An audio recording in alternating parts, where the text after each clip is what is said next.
I'm calling to order this hearing or roundtable. This is a public roundtable of the Committee of the Whole of the Council of the District of Columbia. I'm Phil Mendelson, Chair of the Council and Chair of the Committee of the Whole. Today is Tuesday, October 21st, 2025. The time is 3:28 in the afternoon. The subject of this roundtable is the topic budget execution and agency overspending. The purpose, this is the second of three that we've scheduled this month on the issue of budget execution and agency overspending. The purpose of these public oversight roundtables is to explore the problem of agency spending beyond what was appropriated in the annual budgets approved by the council. Every year, agency budgets grow by hundreds of millions of dollars after the start of the fiscal year through supplemental budgets, spending from the rainy day funds, and reprogrammings. For instance, in FY 2024, 6 agencies spent approximately $325 million more than what had been budgeted originally by the council. In FY 25, overspending is projected to be several $100 million. This pattern of overspending makes oversight, accountability, and accurate budgeting difficult. These roundtables will help the council ensure existing budget controls are being used and investigate if there are any changes that need to be made to existing budget processes. The record in this matter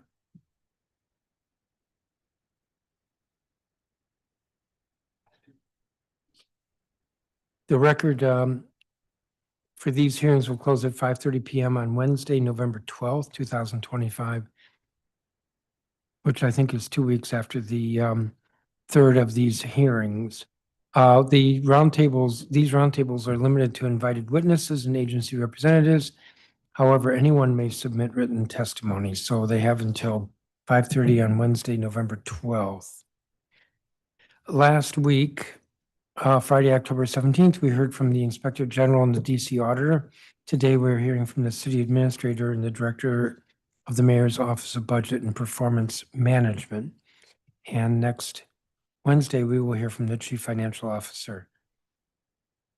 The issue of implementation of the budget or execution of the budget is of importance and concern to the council, brought to a head by our work on the budget earlier this year when the council was struggling with a proposed budget that cut hundreds of millions of dollars in services from various programs such as health-related and environmental-related, even in the area of education. While that was happening, we were also seeing that there was projected overspending of about $310 million for the year, and the Chief Financial Officer was denying the council the ability to appropriate roughly $243 million in revenue growth that he had identified in the June 30th revenue estimates. So we are taking a closer look at implementation of the budget. With that, let me turn to colleagues in the order in which I believe they arrived. Councilmember Fruman, if you have an opening statement. Thank you very much. I'll skip the opening statement and look forward to the testimony. Councilmember Henderson, who's online, do you have an opening statement? I don't, but I will also walk down the hall. Okay. Councilmember Felder is next in line, but he's not here at the moment. And Councilmember Parker, have you survived your chair challenges? Yes, thank you. I would just say that this is critically important. I'm grateful that you, Mr. Chairman, are highlighting the importance of this overspending issue. Routinely, the council is forced to make choices about funding programs and vital lifelines for residents, while it appears the executive gets to spend as it wants with a blank check. And so my hope is that through today's hearing and the hearings that you have aligned, we are better able to understand the reasons for the overspending and how we can put a stop to it. So thank you, Mr. Chairman. Thank you. So with that, I believe one of you, Mr. City Administrator, your last name is Administrator? Donahue. Okay, Mr. Donahue, did you have a statement, if you would proceed? Yes, I submitted a written testimony. I have an abridged version of that in the form of a statement that I'll provide for the sake of time. So good afternoon, Chairman Mendelson, members and staff from the Committee on the Whole. I'm Kevin Donahue. I have the privilege of serving as a City Administrator. I am joined by Jenny Reed, the Mayor's Budget and Performance Management Director. and I appreciate the opportunity to discuss how we manage the budget execution process across district government. At the outset, I want to thank the mayor's budget team, the CFO's budget and revenue estimate team, and the council's budget team. They work tirelessly each year, often throughout the year, to ensure the district government's budget is balanced and remains balanced throughout the fiscal year. We should all be proud of the fiscal year FY26 budget is the district's 30th consecutive balanced budget. Now, when an agency's expenditures exceed its appropriated budget, which is part of the topic for this hearing today, that variance draws attention. I speak for everyone in the executive branch when I say that we take this responsibility seriously. But it's also important to understand that these spending pressures are not new, they're not unusual, and part of the normal operation of a growing and dynamic city. While the nominal amount of these spending pressures has increased, the percent variance has not. In fact, it has remained fairly consistent with levels under prior administrations, even though the district's overall budget will have doubled over the past 2 decades. In fact, if you look back over the past 25 years, these variances roughly average between 2.5 and 3.5% of total spending. And the FY24 and 25 spending pressures, much of which may be talked about today, fall squarely within this historic range. This is also consistent with variances found in the other major jurisdictions that we examined. While the relative size of these pressures, relative size I should highlight, has remained constant, what has changed is the nature and complexity of the factors that drive them. The world changes, costs shift, federal laws evolve, and our community's needs grow. And we must consistently adapt how we manage our budget in that changing financial environment. The root causes deserve attention. I'm thankful and happy that you're having this hearing to focus on them. And I will use my verbal remarks here to just highlight 3 of them. First, and the most significant driver of spending pressures really comes from changes in the operating environment and the cost of providing services, many of which are outside of the agency's control and which may not have been known or foreseen when we put the budget together. The cost of key inputs, energy, construction materials, personnel costs, contracted labor, has risen faster than our projections when the FY25 budget was adopted, and sometimes prior budgets as well. At the same time, demand for services can expand. Agencies like the Department of Human Services or Behavioral Health have seen an increased need for homeless services, behavioral health supports, and housing assistance. We also face a shifting landscape of federal policy and federal involvement in DC that can create unexpected local costs. These can alter funding streams in the middle of a fiscal year, requiring us to spend local dollars to backfill gaps that no one foresaw when the budget was being developed, when you were reviewing the budget, when it was with the council, and ultimately when it was enacted. Perhaps the most notable example, and there are many, is that in FY23, no one foresaw that southern states would bus literally thousands of migrants here without warning, not knowing when they would arrive in the day or the night. Yet our DHS team sprung into action and provided temporary shelter and assistance to thousands of people, resulting in an unbudgeted cost of around $50 million. That's just one example of this changing environment that can happen mid-year. A second and equally important source of spending pressures comes from laws and policies that create real fiscal effects, but are often difficult to quantify at the time of budgeting or even at the time of finalizing the budget. Each year, new legislation adds obligations that we know will increase costs, but sometimes we cannot precisely estimate the costs, or they're optimistically deemed manageable within resources and are therefore not formally scored. And those known but unscored budget costs can be substantial. For example, in FY24, the council amended the Family Rehousing and Stabilization Program, I believe on its last or second to last day before recess, that made it much more difficult for DHS to transition families out of assistance quickly. This created longer average stays, higher ongoing costs that didn't appropriate in the DHS budget, was not reflected in the DHS budget. Another example is tort liability limitation, which is a provision provided in the mayor's submission to the council for this year's budget for FY26. That was meant to limit the district's liability. It's projected to have an annual impact of $4 million. Yet recent court judgments demonstrate that the district's actual legal exposure will inevitably be much, much higher than $4 million per year. Another example, energy and environmental compliance requirements continue to require upfront capital and staffing investments long before any savings or reimbursements materialize, resulting in predictable pressures. And the final example I'll give in this sort of second driver is the BSA provision in this most recent budget, in which the mayor submitted a provision that would have exempted the city from having to negotiate retroactive collective bargaining agreements. It's removed by the council, but there was no requirement to add any workforce investment fund, any money to the workforce investment fund. Yet we all know there's a virtual impossibility that unions will accept zero pay increases or that arbitrators will allow for it. And with this provision removed, we will likely face millions in unbudgeted spending pressures. I highlight these not to point fingers, but to note that we all have an integral role to play in identifying and managing the district's budget. The third and final source that I'll just use my remarks to highlight is spending pressures that arise from what I call where spending follows demand and not appropriation. And this is where the district government's legal and sometimes moral obligations require service delivery regardless of cost fluctuations. Programs such as homeless services, special education, public safety overtime are classic examples. When more residents qualify for housing or support services, when more students require IEPs that have transportation as part of them, or when public safety operations expand unexpectedly, spending rises accordingly. These expenditures above budgeted levels are not optional. They reflect the needs of agencies to comply with the law or public expectation. There are additional factors that I expect will get discussed today at this roundtable. These factors compound to create variances between planned and actual spending, even when the agencies manage carefully and responsibly.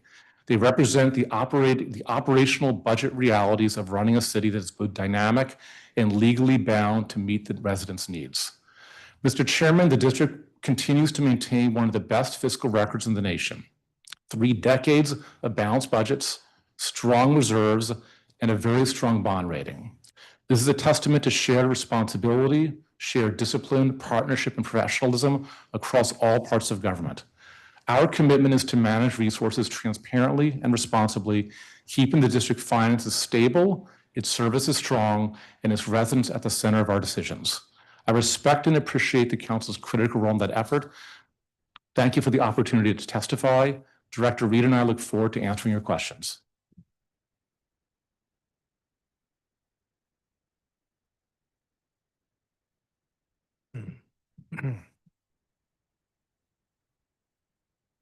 Let's try a first round of 15 minutes.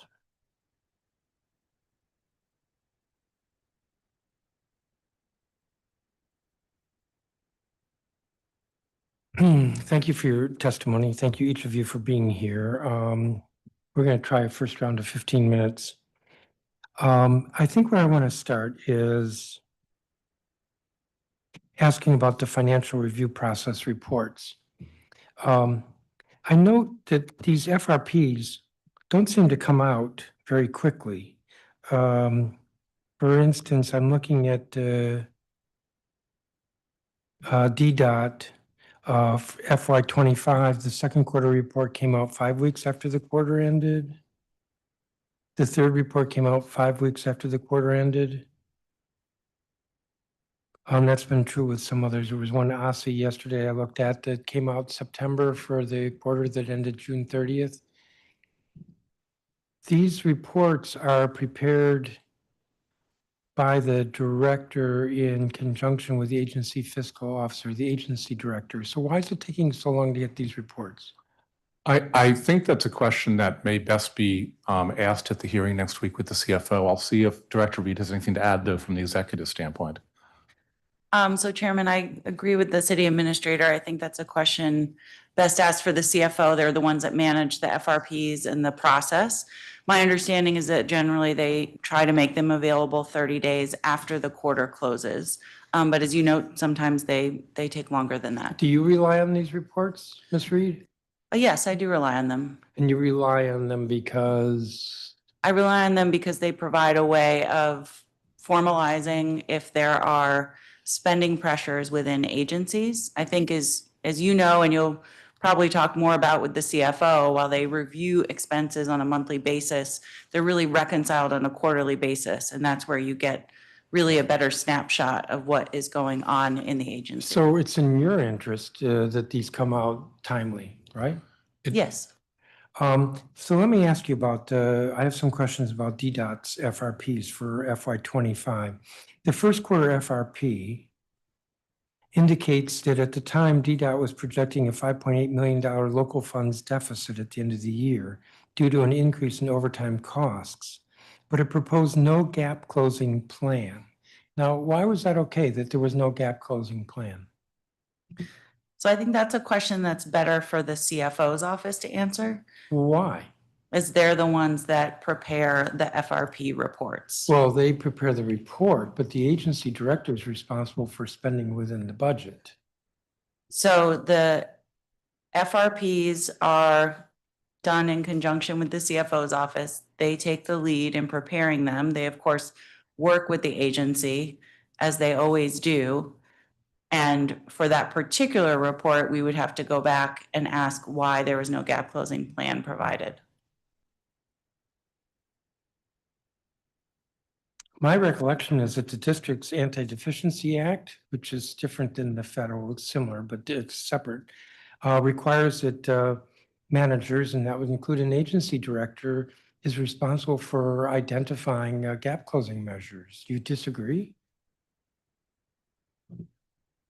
I do not disagree, but I think that they have more than just that 1/4 to determine what that gap closing plan might be. It may also be that that was an item to watch and not necessarily a known spending pressure at the time. If it's overtime, it was probably a projection, if it was based on the first quarter alone. Um,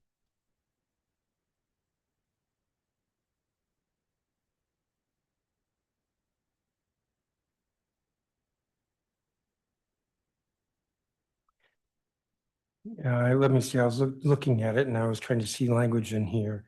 Why is it okay with you? I don't think it. I don't think it says, I'm looking at the report, I don't think it says, well, we'll just wait and see. It was I'd identified a spending pressure of $5.8 million. The spending pressures, the law requires that the FRP identify how the spending pressures are going to be mitigated. And this report did not. And your position is that that wasn't necessary? So when you saw the report, you didn't turn and say, hey, we need to know how you're going to address this spending pressure? My position is that we would need to go back and ask the agency for that report in this specific instance. Why was the gap closing plan not included?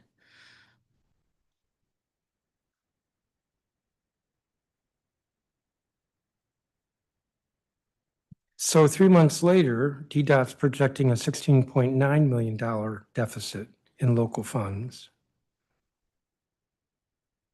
Now, and although the second quarter FRP identified significant spending pressures, again with 16.9 million in local funds, the FY 2025 supplemental proposed an additional $6.1 million reduction to DDOT's FY 25 operating budget. So it's identified in its second quarter $16.9 million deficit, and the proposal from the mayor was to take an additional $6.1 million reduction. Why does that make sense? So Chairman, there were probably several moves within DDOT's budget in the fiscal year.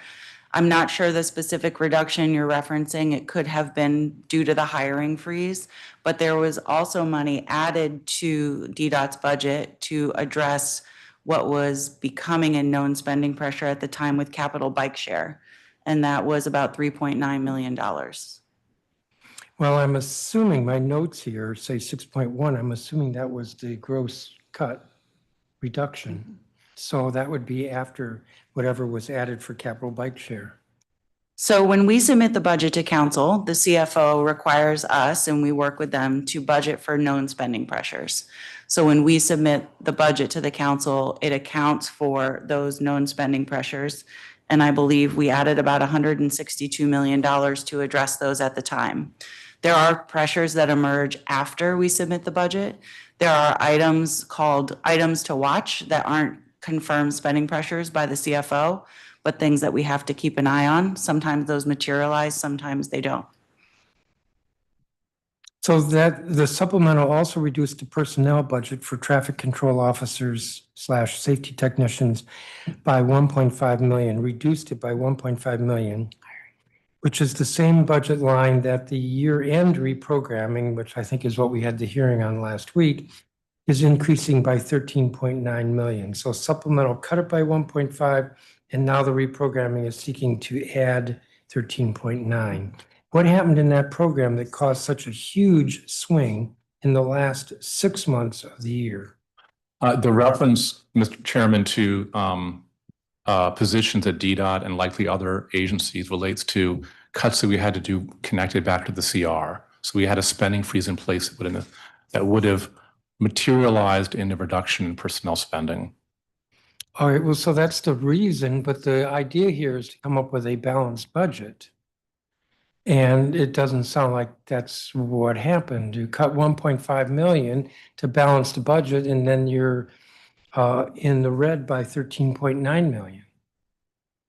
When we submit the budget to the council and the supplemental, we have a balanced supplemental. There are things that are being watched or pressures that are emerging that will happen after we submit the budget. In the case of DDA, as Director Reed mentioned, there was also a capital bike share pressure that was in part resolved by a change in the revenue structure coming into capital bike share. So let me ask this. DIFS currently reports that DDOT is ending fiscal year 25 with a $3 million local funds operating deficit. That's in DIFS. But the proposed reprogramming that we had last week would provide DDOT with an additional $26 million of local funds.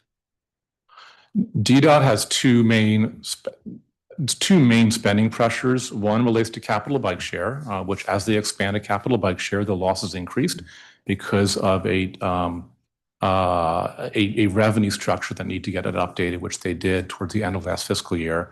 Second and significant one is a change into the indirect cost recovery rate that DDOT capital projects saw.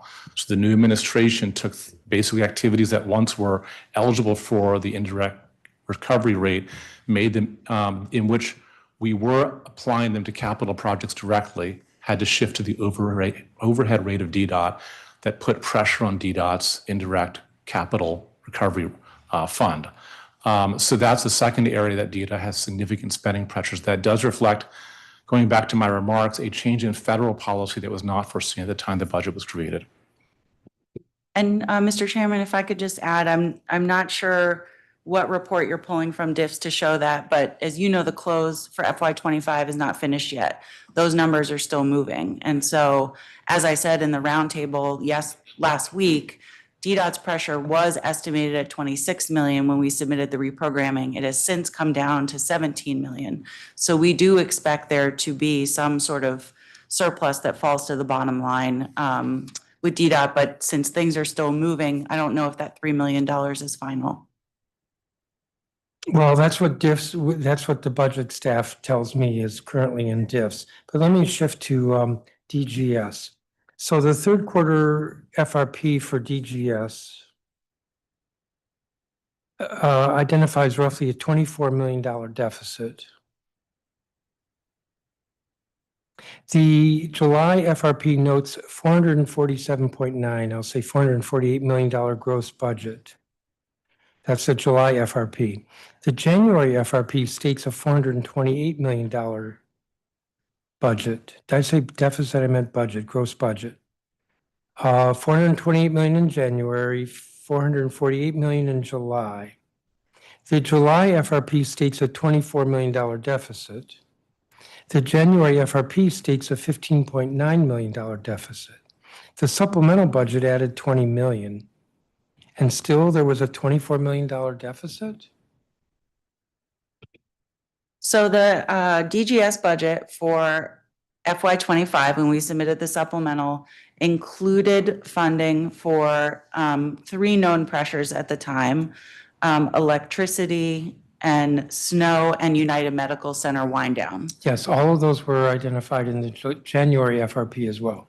Correct. The other thing it added was school readiness work orders. So that was additional funds so that DGS could complete more work orders over the summer in our schools, so that we had fewer issues. when All of that schools was opened. noted in the FRPs in January, March, or January, April, and July.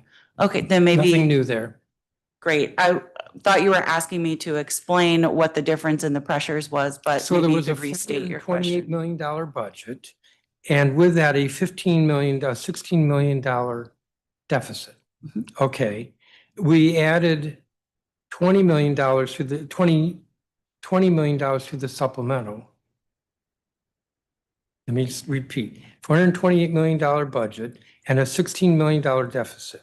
So we added $20 million, and now they have a $24 million deficit. So the final pressure for DGS that we addressed in the end of year reprogramming was 18.4 million. As I stated, most of the money that went into the supplemental was for summer readiness projects. All of Then which there was- is factored into the FRP. And then there was additional funds for, well, that's a policy choice. So that's interesting is- that that was summer readiness work orders.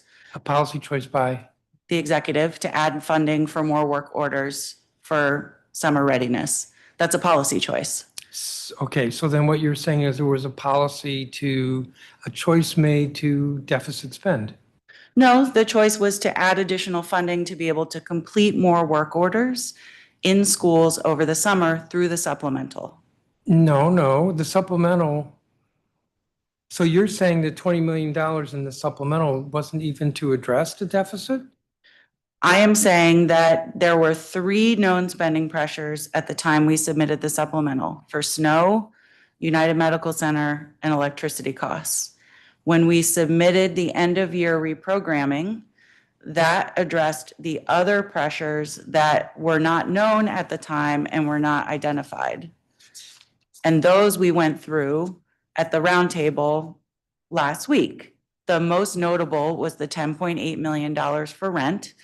And we had discussed how that was lease renegotiations that didn't fully materialize Yes. in the amount, as well as them not being solely supported by local funds. So there's a $16 million deficit, and you're saying the $20 million in the supplemental was not intended to address the deficit, but rather was intended to address a policy choice of additional spending for school readiness.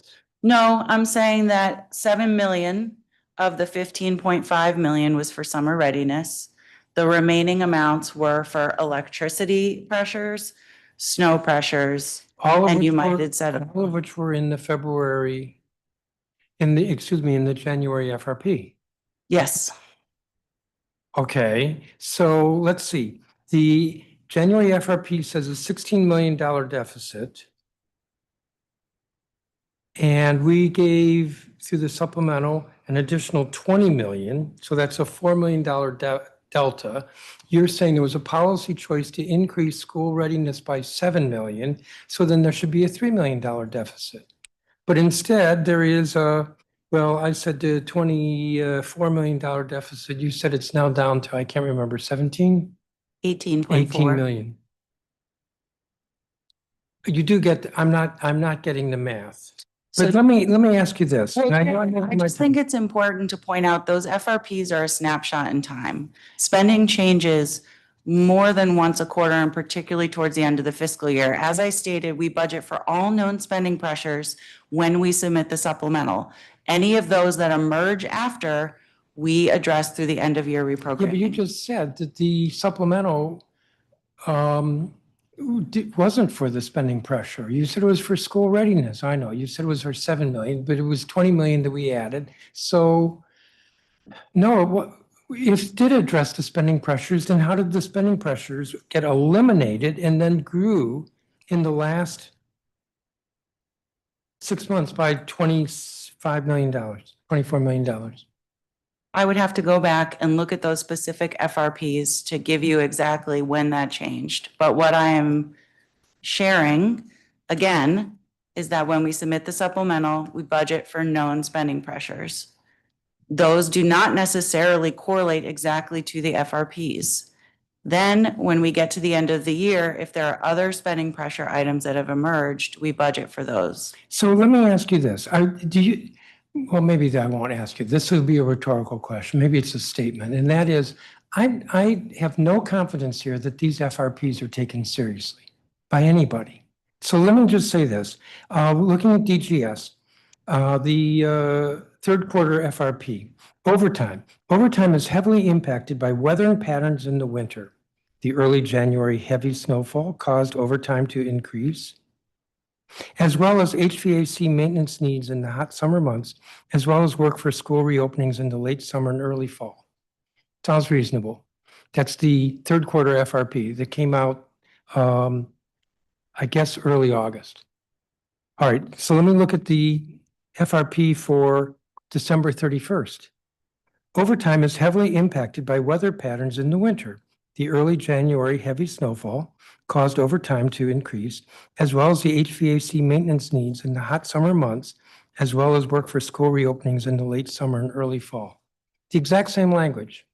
Before January's even occurred, let alone summer HVAC maintenance needs, as well as school reopenings in late summer. How are we to take this seriously?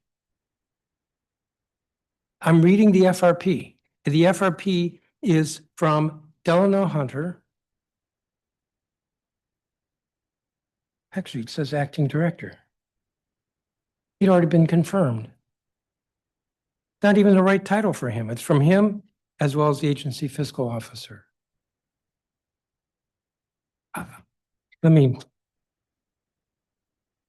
Who's next? Councilmember Fruman. Thank you very much, Chairman Mendelson. I'm going to stick with this just for a second on the numbers. So on DGS, the original budget sounds like it's 448 million. Then in the supplemental, 20 gets added, so it's 448. And then there's a spending pressure of 18. So in the end, it sounds like 466 million gets spent. And when you talk about the variances, the city administrator talked about 3.5% or so of variances. If that's an increase of 38 million, the 20 million added in the supplemental and the 18 in the spending pressure, that looks like 8-9%. But if that's a variance off of after the supplemental, that's a variance of 4%. How do you calculate the variance? Is it based off of after the supplemental, or is it based on the original budget?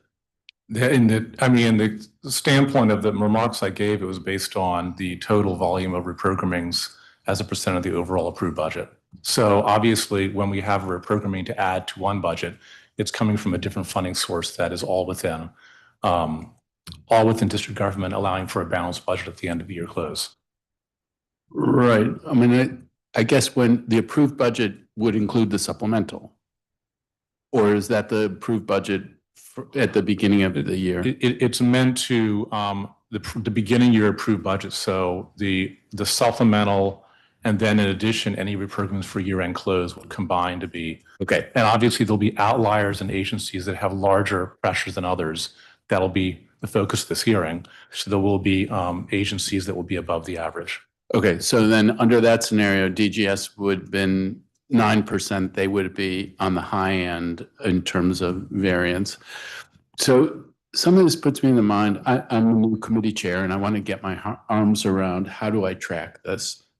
And it reminds me of when I was a young lawyer and we did training in how to do depositions. And one of my colleagues at the time said afterwards, he said, my first question is going to be, if you were me, what would you ask? Which I thought was very funny at the time, but nobody here thought that was funny. Anyways, my question to you, I want to track overspending, you track overspending. What do you do day to day to track overspending? What kinds of reports are you asking for so that you are in front of any overspending or underspending that's happening in the agencies? How does that work inside the CA's office? Thank you for the question. So it is something that we take very seriously and we look at. And I think if the question was what would I ask is why are they happening? Like what are the underlying causes for particularly agencies that are far outside the norm for typical spending pressures or that are there consistently? So what we do internally, and this reflects current practice, is the FRP is the starting point, so we understand where there are emerging changes, but it's not the only one. We stay in regular contact with the agency directors about emergent spending pressures that they might be seeing with their staff or their AFOs during the year. Then when there are notable pressures that we think are the sign of something that could be emergent to something meaningful in fiscal size, we have a conversation to understand why and what are the underlying drivers of it that we didn't foresee and what can we do about it. And sometimes the answer to what can we do about it is an answer in which the correction causes a harmful effect in the city that we try to identify other sources to be able to resolve it. If the pressure is meaningful, we have agencies on what we loosely call our budget watch. So agencies that we're paying particular close attention to, in which they do come with how they would address spending pressures if there was no money to be found anywhere in government to solve it. And that, again, doesn't necessarily mean we take that, because there are other options that we have, and sometimes that produces negative consequences that are either not legal or not morally justifiable. Then that's if I could describe, that's a meeting that looks a little bit like a hearing in the sense that it can go for 2 hours, 2.5 hours, really understanding what is the data behind the root drivers of it, and what levers do we have to influence that. And then in significant cases, we'll put hard caps and work with the CFO's office to have some monthly spend plans of particular agencies. But that's how it escalates from monitoring something that is emerging to having deep dives to understand the drivers and levers we have, to more draconian measures where we're making steps that require monthly spend plans. So I get it. We're different branches of government and you're doing that internally, but you can imagine that is the kind of transparency we would want to have. So I wonder, you said you have agencies that are on a watch list and maybe you have formal reports. To what extent are there formal reports? And this is where it becomes, what would you ask? What should I ask as a committee chair in order to get at the kind of information that you're talking about? But do you get formal reports monthly from the agencies, or how is it that how does it mechanically work that you're doing that oversight? It mechanically works it's not a set monthly meeting. It depends on the agency and the issue. So it could be less frequent, could be more frequent. And there is a written document. It's typically a PowerPoint document, not a Word document. It has a certain format to it that we require that include identifying what the pressures are, what the root drivers of them are. We expect data with that, not just anecdote. And then what levers we have to be able to solve it without additional funding, and what would be the impediments to those levers. Sometimes there are legal impediments, sometimes there are moral impediments, sometimes there are procedural, operational impediments. So there is a document, and it's something that certainly, and I don't think I use the word list. I think we put it on Budget Watch and say there's a list out there. But there are agencies that we have this pretty rigorous oversight with. And I'm sure individual agencies, we can make sure brief their council members who are on their committees or their committee chairs. I mean, in an ideal world, I would love to see that PowerPoint for an agency that I had oversight over. I don't know that you would share it with me, but we have the same goal. And so I want to get access to the information as an early warning in the way that you do. I think there's a lot of overlap. And for example, Department of Human Services, our family rapid housing is a long-standing spending pressure. So you probably actually get the similar information that we get. I'm sure that while there's likely some deliberative information in what we get, I'm sure that in each case there's information that can be shared with committee chairs and council members who have an interest in it. And I'm sure it actually does get shared as a practical matter. Okay, well, I will follow up on that. I mean, one thing that I think might be healthy as we come into the next budget, and you guys did a little of this last time, is you're here at a hearing, but you could host something where you talked about the spending pressures in each of the different agencies in the run-up to your budget presentation, to educate. You have a perspective about what those pressures are, and I think it would be helpful for the council to hear it in the build-up to the budget. What do you think of an idea like that? I like where it's coming from. If you give me a moment to talk with my colleagues. Okay. One of the things that you talked about is spending following demand. And one place where we're seeing increased demand is the child care subsidy. And the way in which that's been funded, it looks like there's a structural deficit in the child care subsidy area. And I wonder how you're thinking about how we deal with the child care subsidy going forward, given how important it, in my view, is for our working families. The child care subsidy is actually a really good example of when we have either a legal structure or I'll call it a moral expectation that a service not end abruptly because our powers of prediction weren't adequate to foresee what was going to happen. So just for context, I'm sure you know this, that demand for child care subsidies has been increasing pretty steadily since post-lockdown COVID. And it increases at a rate that has not slowed. So it increases about 1% to 2% month on month. So and it's a program where there is not a number of slots that is a limit. If you're qualified, you have an entitlement and right to that subsidy. So as more kids or more parents get their kids qualified for the child care subsidy, they have, in some senses, a right to it, either legally or an expectation. In other states, there are slots, and if you hit, say, there's 200 slots, you hit the 200, and you're done. You're having a wait list. In DC, for a number of programs, this being one of them, there's not a hard cap. So in the child care subsidy, we could, put a hard cap on. We could lower the rate of subsidy, which would likely cause providers to go under. Or we could look at where we have underspending elsewhere in government to see if there's a way to solve that pressure. And that's why I don't like you're drawing me into a complex issue that is, I think, worthy of this discussion. I don't think it's as simple as, well, let's just solve it. We didn't foresee how many kids we're going to get qualified for. And that's a case where the spending follows demand, not necessarily what the appropriation is.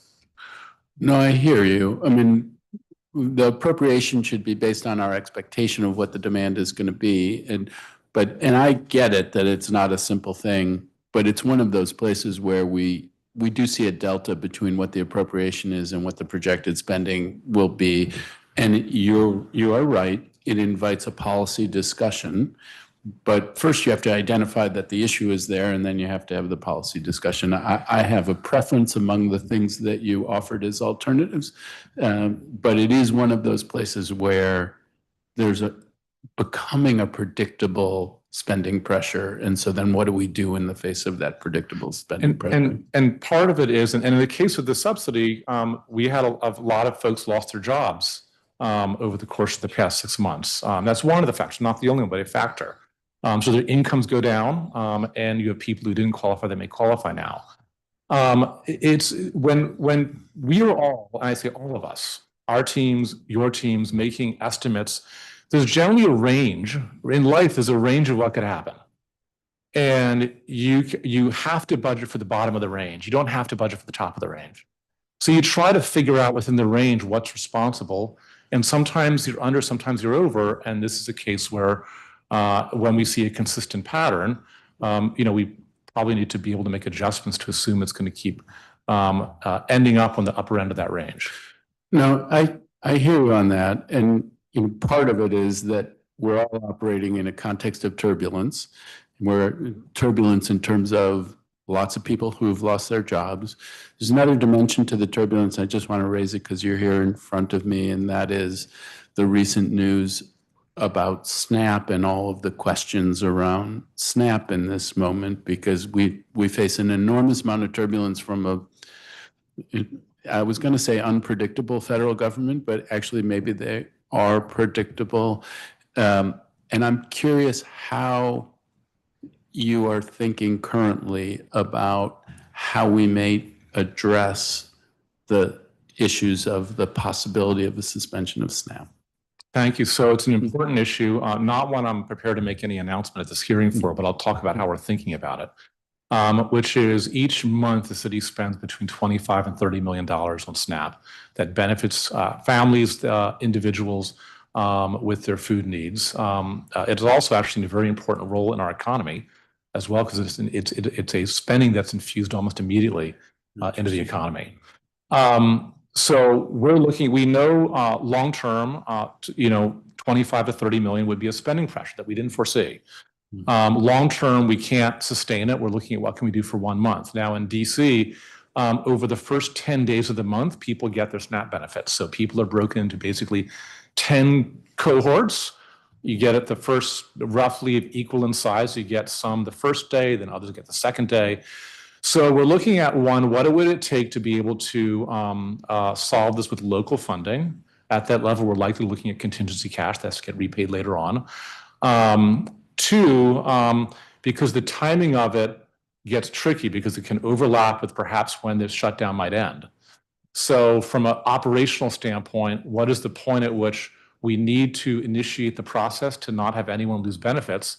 And then what's the point of no return where we can't pull it back if the federal government ends their shutdown, or if they're still in shutdown, the federal government says, we're going to let SNAP go forward. So should we do it? Where would the funding come from? It being covered locally, the SNAP benefit. And operationally, from a timing standpoint, when do we have to make that call and when can we no longer pull it back? And my assumption would be if we did make payments locally, and 3 days, 5 days later, the federal government went out of shutdown or covered SNAP, I wouldn't have any expectation that necessarily we would get repaid for that local expenditure. Okay, so I really appreciate it. I do think that this is useful just as a window into how you're thinking about it, because there are questions out there, and I think it's important for everyone to understand how seriously you are taking it and how complicated the situation is. So with that, thank you very much, and I turn it back to the chairman. Thank you. Councilmember Henderson. Thank you, Mr. Chairman. Good afternoon. Director Reed, you said to the chairman something that stood out. I wrote it down. We budget for all known spending pressures when we submit the supplemental. Do you budget for all known spending pressures when you submit the budget as well? So could you rephrase your question? I'm not sure what you're saying. I guess you're correct. That didn't. Do you guys budget for all known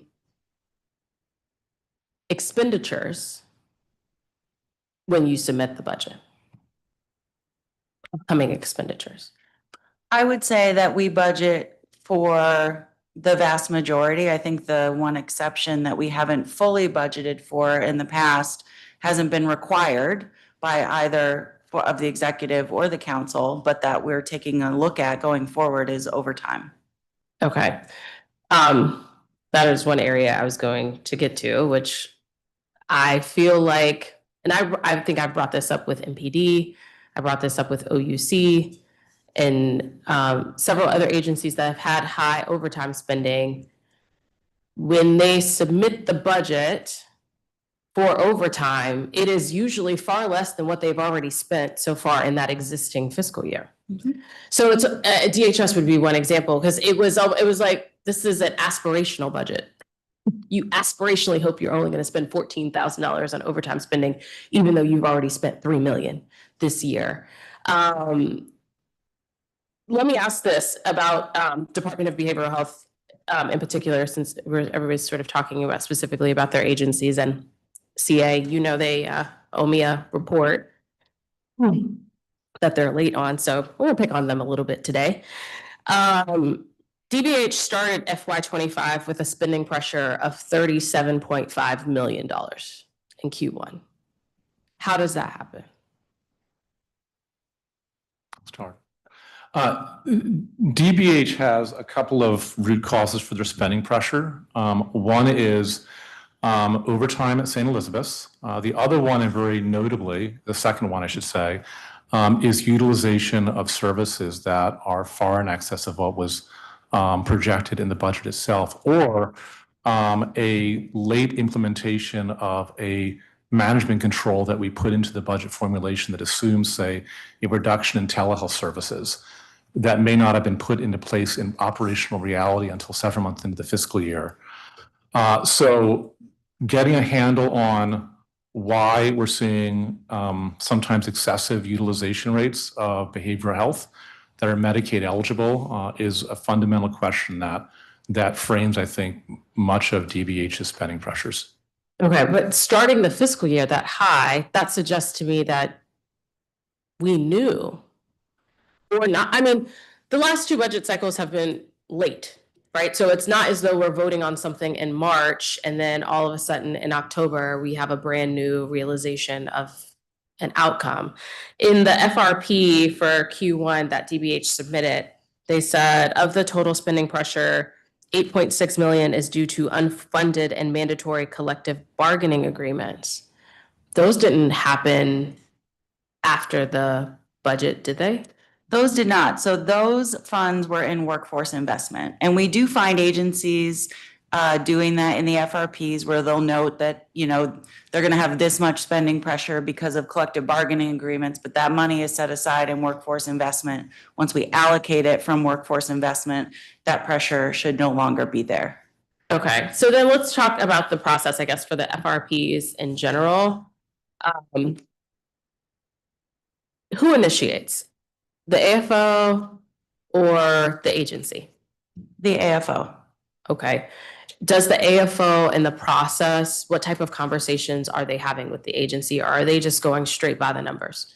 That would need to be a question for the AFOs. My general understanding is they have conversations, but to specifically get into their process, you would need to ask the CFO's office.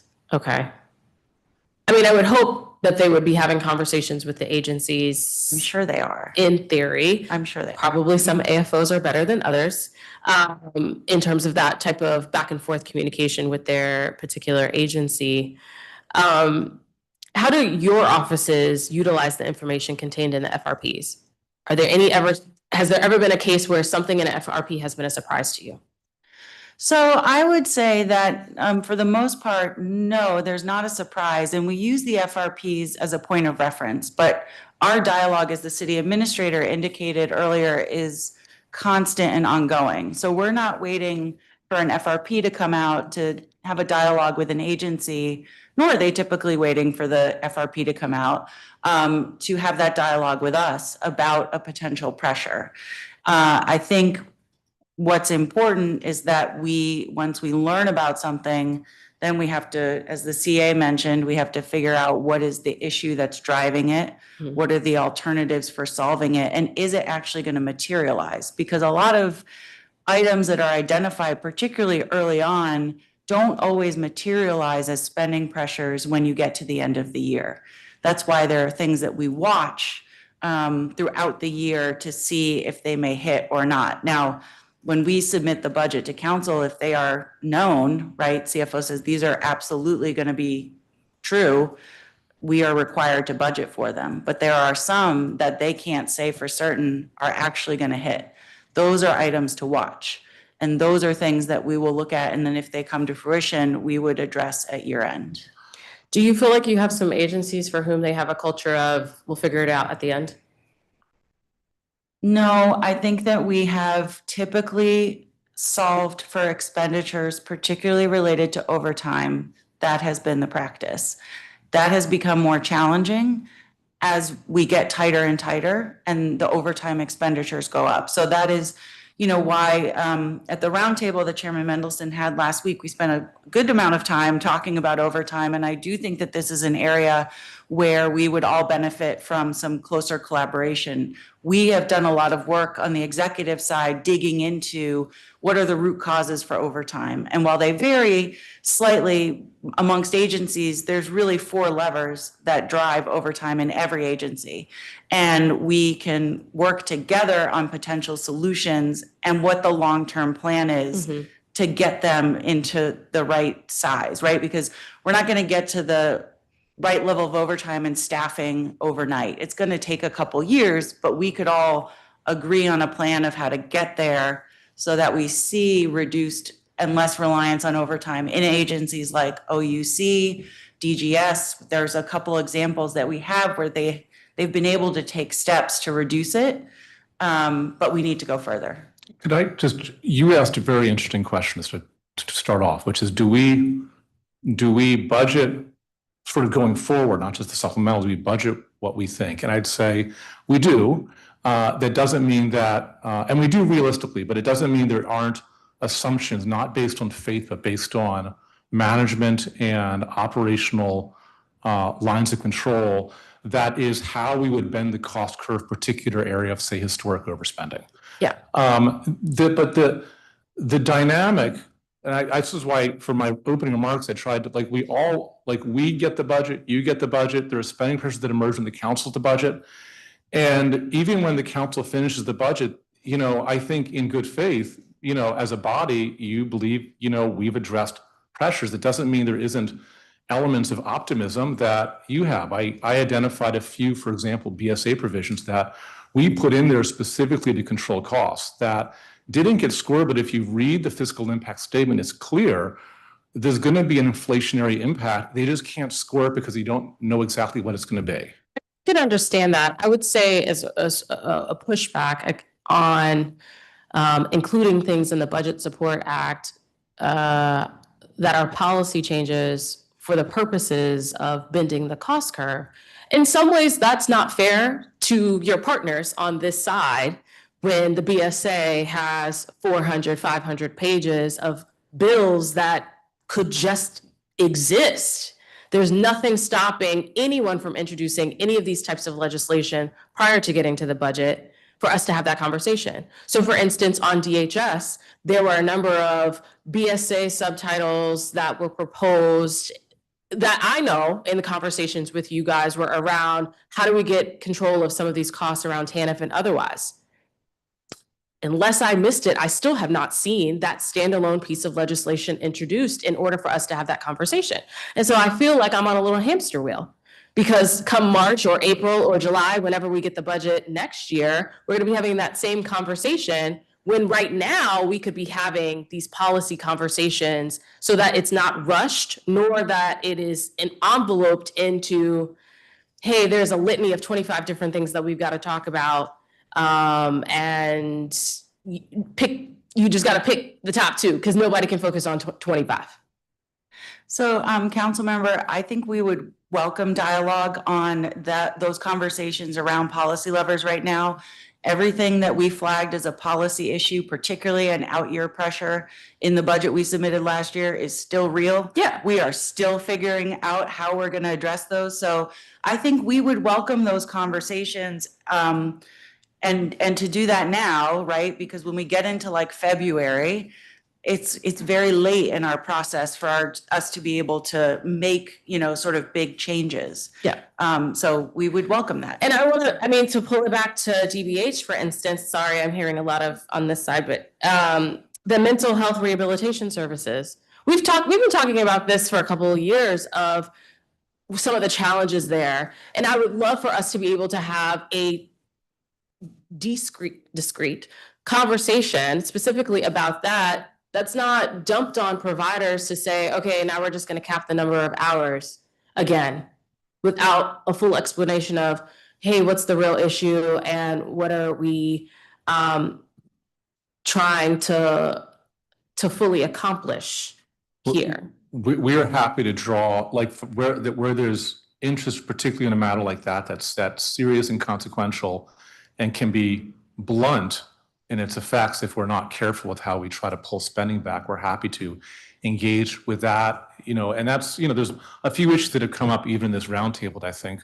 we're happy to follow up, and we'll take sort of the spirit of what you and Councilmember Fruman offered, which was, hey, engage us early on some of the underlying pressures and what statutory levers that might exist. That being one, because you're right, the most blunt lever is a hard cap on hours that has undue effect on good actors in order to curb actions, perhaps, of bad actors that are out there.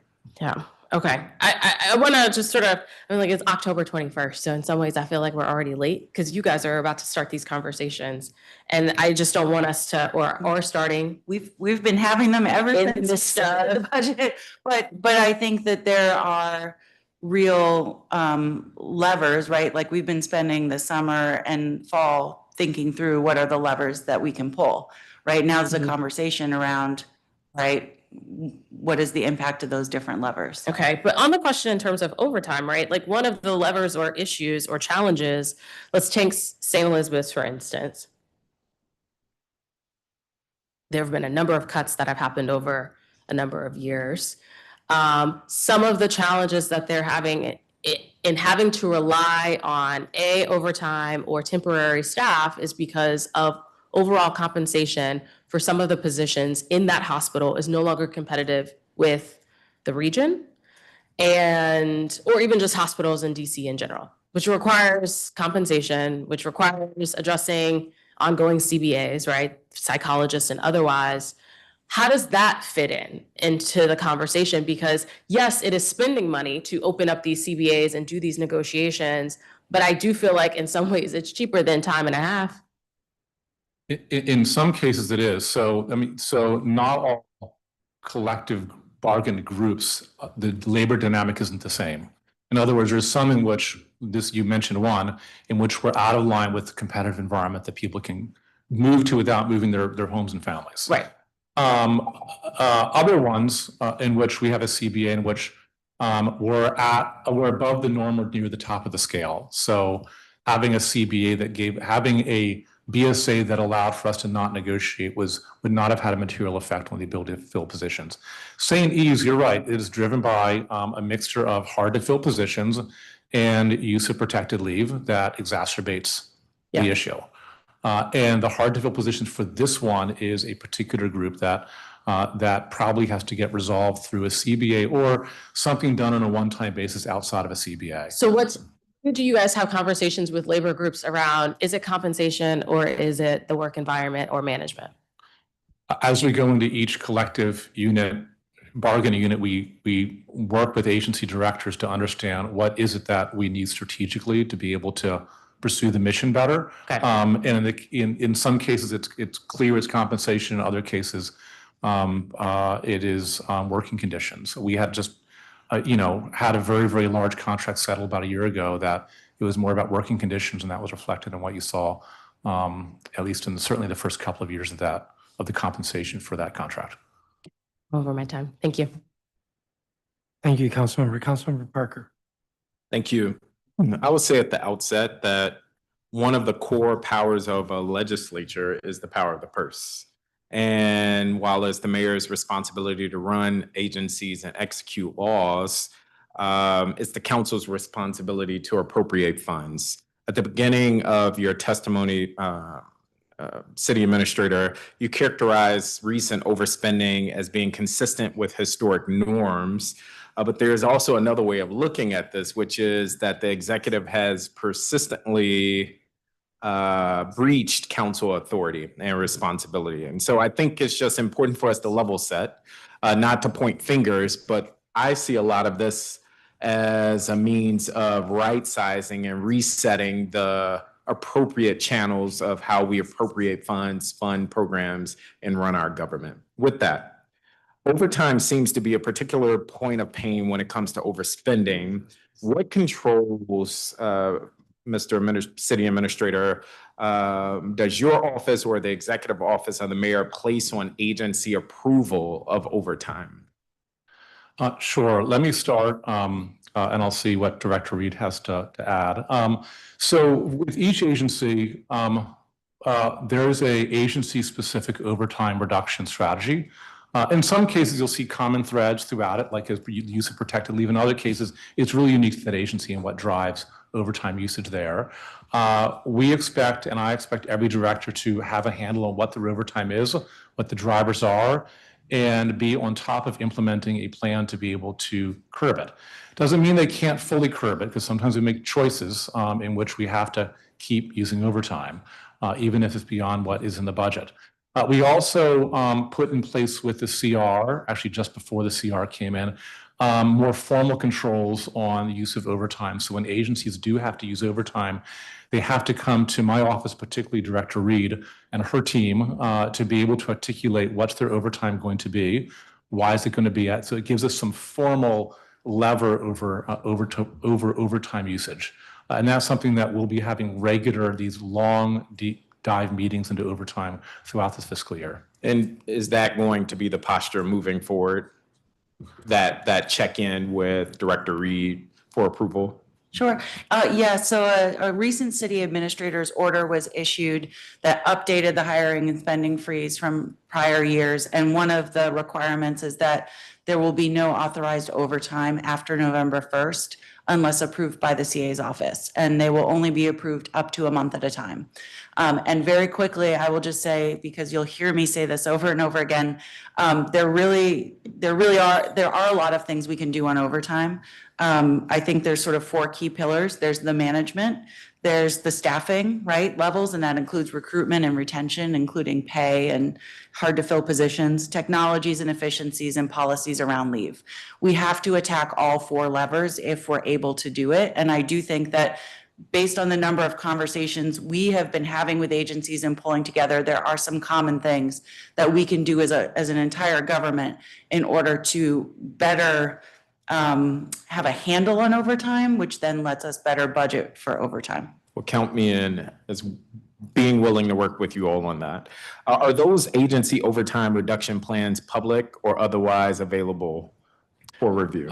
They're not public to my knowledge. I say to my knowledge that, like with Councilmember Fruman, there's questions that are matter of public record that what I get told by an agency is no different than what happens in a hearing. But it's something, given I think the common interest in being able to get our hands around this, we're happy to make sure we convey anything that is meaningful and useful to the council. Yeah, I would say for, I guess, the worst culprits, the agencies that are routinely overspending, I would be interested in seeing those plans. And thank you for being willing to share them. MPD being one of the agencies that is routinely overspending, and I appreciate those 4 levers, Director Reed, and I imagine what I would hear from you is that the attrition crisis at MPD is one of the main drivers for the need of overtime there. In terms of the other levers, have there been any changes to account for the attrition problem at MPD relative to the overtime problem? If that makes sense. You're right. A main driver of MPD overtime is attrition and the fact that the force strength has fallen over the past 4 years, 5 years. And the biggest lever really is the CBA that was just approved, because the starting pay is substantially higher for all new officers coming in. And that ripples through the entire force. So individuals thinking of leaving are also going to be incentivized to stick around longer because of that CBA. Annually, about how much are we spending in MPD overtime? Ballpark. It doesn't have to be super. In the spending that is local overtime, it's $80 million, $100 million. $100 million. And if I were to do the math of hiring X number of officers, what we would anticipate paying them, should they be on the force, I would guess would be less than that. And so I guess what I'm getting at is, yes, we need to pay MPD overtime so that they can keep the city safe, but how do we put guardrails so that these resources aren't abused? We hear reports about MPD officers who are on the clock but yet working another job, or who are routinely stacking up overtime, and some living very luxurious lives because of how generous we're being with overtime. I don't mean that to vilify our officers. What I'm trying to get at is, how do we, again, put more guardrails knowing that that is a main pressure point for that agency? I appreciate that clarification. I know you're not. The overtime at MPD is overtime meant to keep the city safe, to protect events, and our officers are often exhausted away from their families doing so. And you're correct that attrition and getting our force strength back up is a single most direct path to being able to reduce overtime at MPD. Now, your question in particular, MPD does have internal controls that they have in place. And so for any agency, there needs to be internal controls for approving overtime. So just because my office is reviewing overtime through the CA's order doesn't mean we replace agency-specific controls. In the case of MPD, particularly for planned overtime, those officers, often commanders, captains, will submit overtime plans to the chief, which she reviews with her financial team on a regular basis. So she has the ability to check in. Second area of common overtime that's not planned for at MPD is overtime that's meant to basically hold people over from their existing shift. And that's where force strength and use of leave matter. So there will be a minimum staffing threshold for a PSA that will change because maybe there's an incident that happened recently. And if they don't have enough officers showing up at the upcoming shift, say they're down 2 or 3 officers for the incoming shift, that'll meet the criteria for qualifying for a holdover of an MPD officer. So for the unplanned, there are criteria that are meant to be respected and looked at that would trigger an unplanned use of overtime. And when we receive the MPD overtime reduction plan, should we anticipate seeing an attempt to step down overtime over the year, over multiple years? What it seems to me is that some agencies, MPD probably being the main one, just gets a blank check. And we're told you have to sign the check because not to do so, fill in the blank. And I don't necessarily buy that we're spending money in the most efficient, responsible way per se. So this is an important clarification. In not every case will the expectation be that an agency, whether they're MPD, DBH, or the DHS, will fully resolve their pressure because the consequences of doing so, when there may be other resources available to cover for that pressure, don't make it worth it. At MPD, the expectation is that there are internal controls in place that are being upheld that ensure that when overtime is used, it is meeting either the plans that are put forward to the chief or the criteria, if it's unplanned, the criteria set forth that justifies the use of overtime. So at the end of it, we're still down, 500 or 600 officers from where we were a few years ago. And none of that solves for the underlying foundational question of getting our force strength back up, but it will protect from the kind of outlier instances that you mentioned, which is overtime that's not used for a purpose that meaningfully reduces public safety. It's also not sustainable. Assuming our attrition crisis continues, we can't just continue to pay more and more in overtime. I want to move on, though. Has the executive entertained the idea of creating a contingency fund? And I know we have our reserve contingency, but a bucket of money that you can tap for routine agency needs like those that you're talking.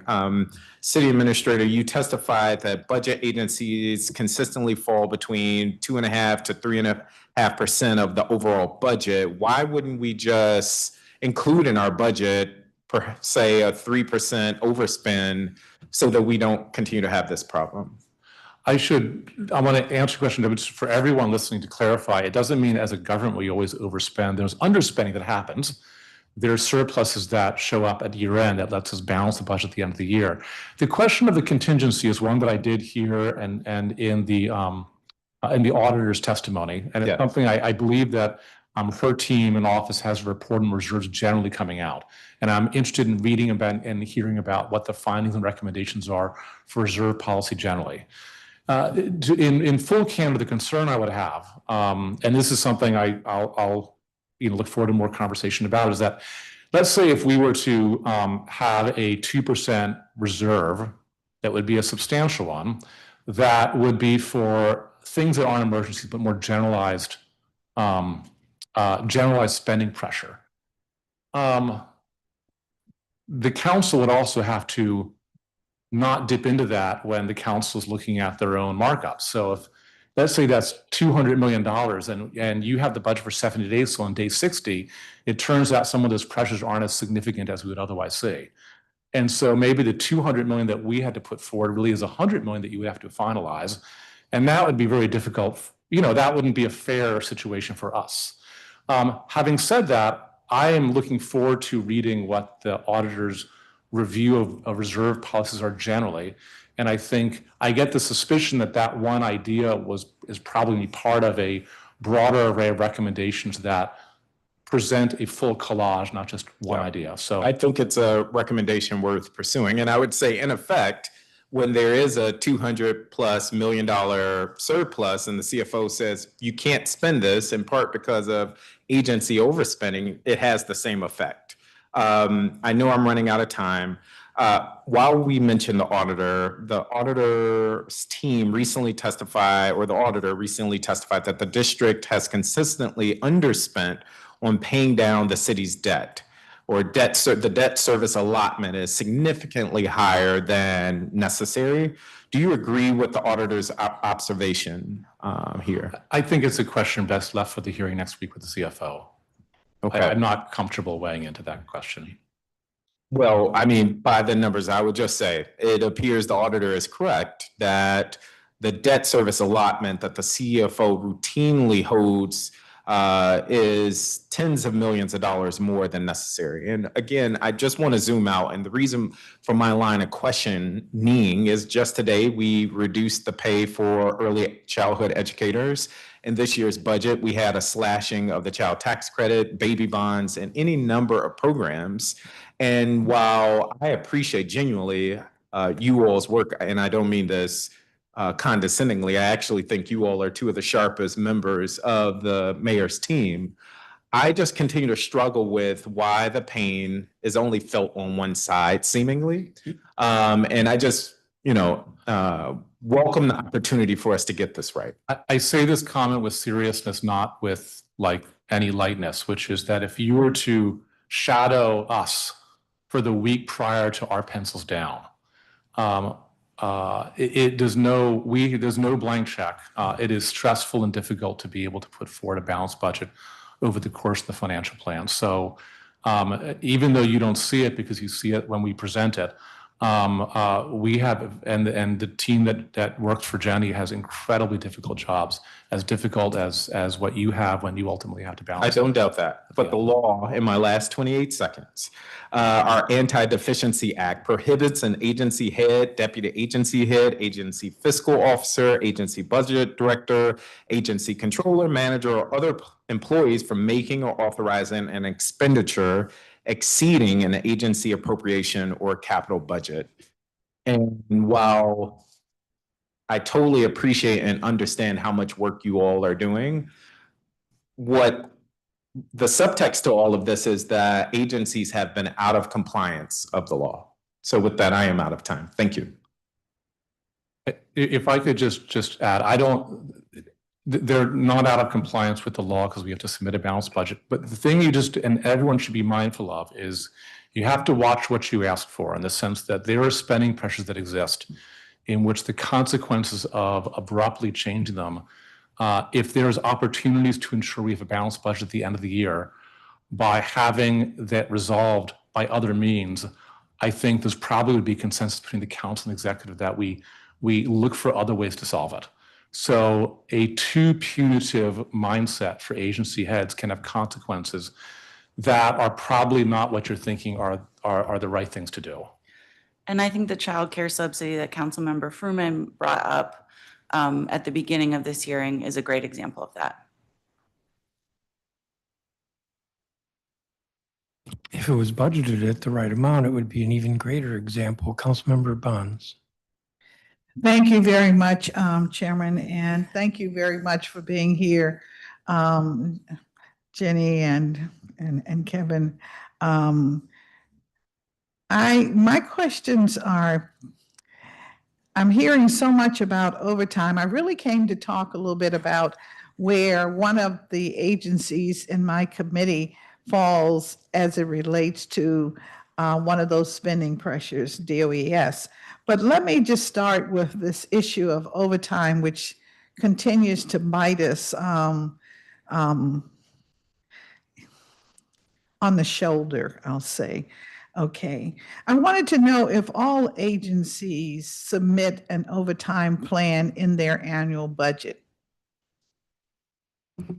No, council member, what agencies submit would be an overall budget for overtime, not exactly a plan for how they intend to deploy it. That's what we have started to look at differently, where we started asking agencies as part of the hiring and spending freeze to submit to us plans for overtime for approval. That practice is going to continue in FY26. Okay.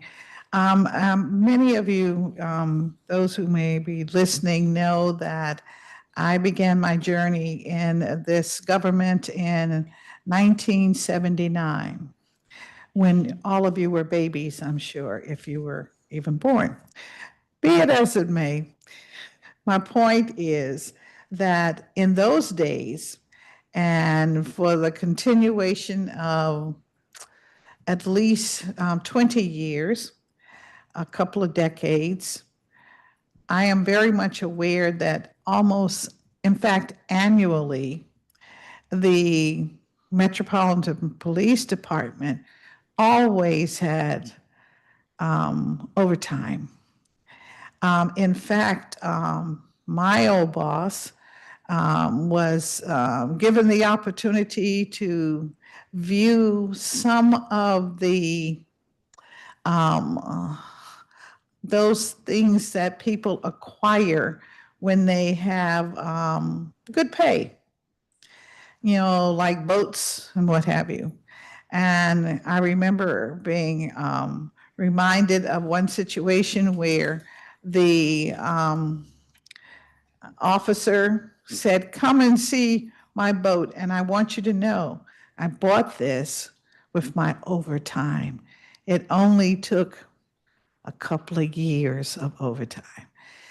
So it tells me that overtime is such a tradition with the police department, fire department perhaps. And I'm just curious as to how do you really, how can we really address that? Because it seems inevitable in some of our agencies. And yet you're saying you're going to have a plan that must be submitted and with internal controls. And I think you said after December 1, I believe it is, that the expenditures will be, you'll manage that. So what are we going to do? Because we even have a new normal in that we're also spending a considerable more money as it relates to our federal engagement. And I'm sure that that's taking a toll, given that we are down on the number of officers. So I'm very curious as to what's the real process that we can put in place, and how can the council help? Thank you for the question. If you look at MPD overtime, and I recognize your historic knowledge of the facts and sort of long-term trends, it started to escalate.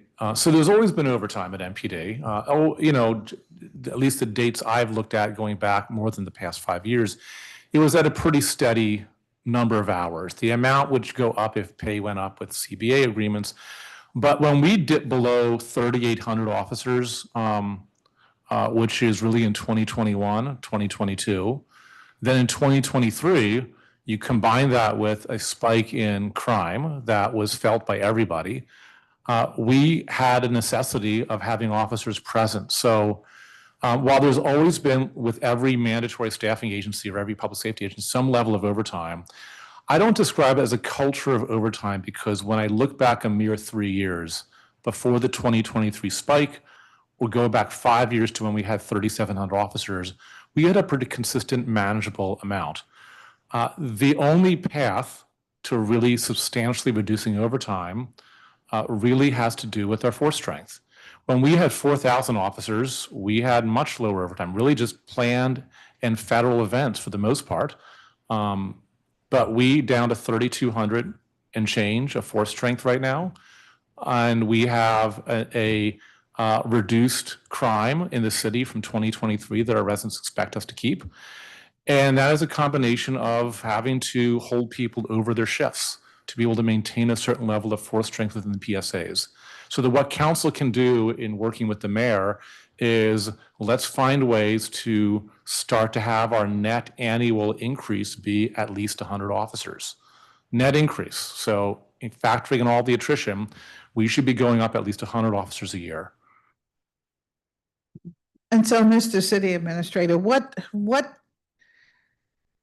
specifically does the executive require of the council in order to reach that goal on an annual basis? Well, what some of the council has done recently is approving the mayor's budget that's put forward. The council also had a pretty expedited approval of the recent CBA that we appreciate. That literally overnight allows us to have much more competitive starting salaries for folks coming in, and then be part of the dialogue, which I felt like we've had the past couple of years. But there's no one person that's going to have every idea or every answer. But I think everyone needs to have a stake in getting back to 3,800, if not 4,000. Okay, I hear you. When you are looking to understand the spending pressures of an agency, what things or items are you looking for?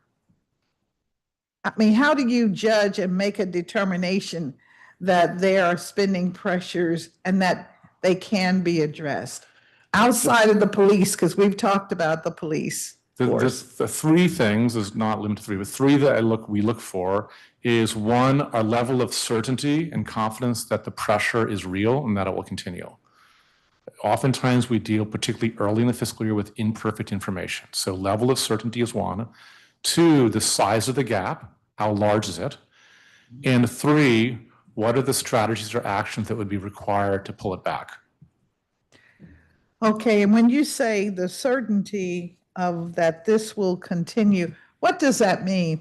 So I'll go back to the, I'm sorry, I cut off the end of your question. That's all right. No, I'm trying to understand that. So an example that Councilman Fruman brought up. So if we see the first 3 months of the year, a increase in enrollment of people who are qualified for childcare subsidy, that's one example. We have 3 months of data. So does that mean that is certain to continue? Are there some underlying factors that are real that'll make this sizable?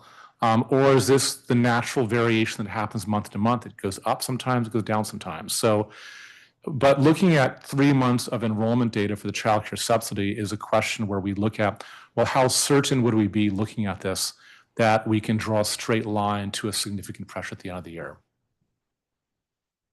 All right, well, in your remarks, I believe you said that with the child care subsidy, you noticed that the increase has usually been 1% to 2% monthly. Am I correct? Is that your statement?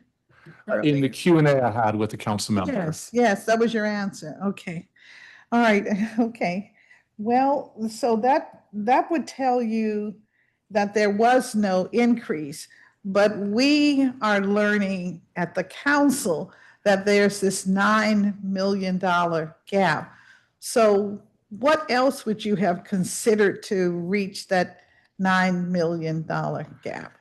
In early in the fiscal year, right? So like around the time at the new year fiscal year started for FY25, there was a pretty large drop in enrollment, and then it started to increase. So the question is, what's real?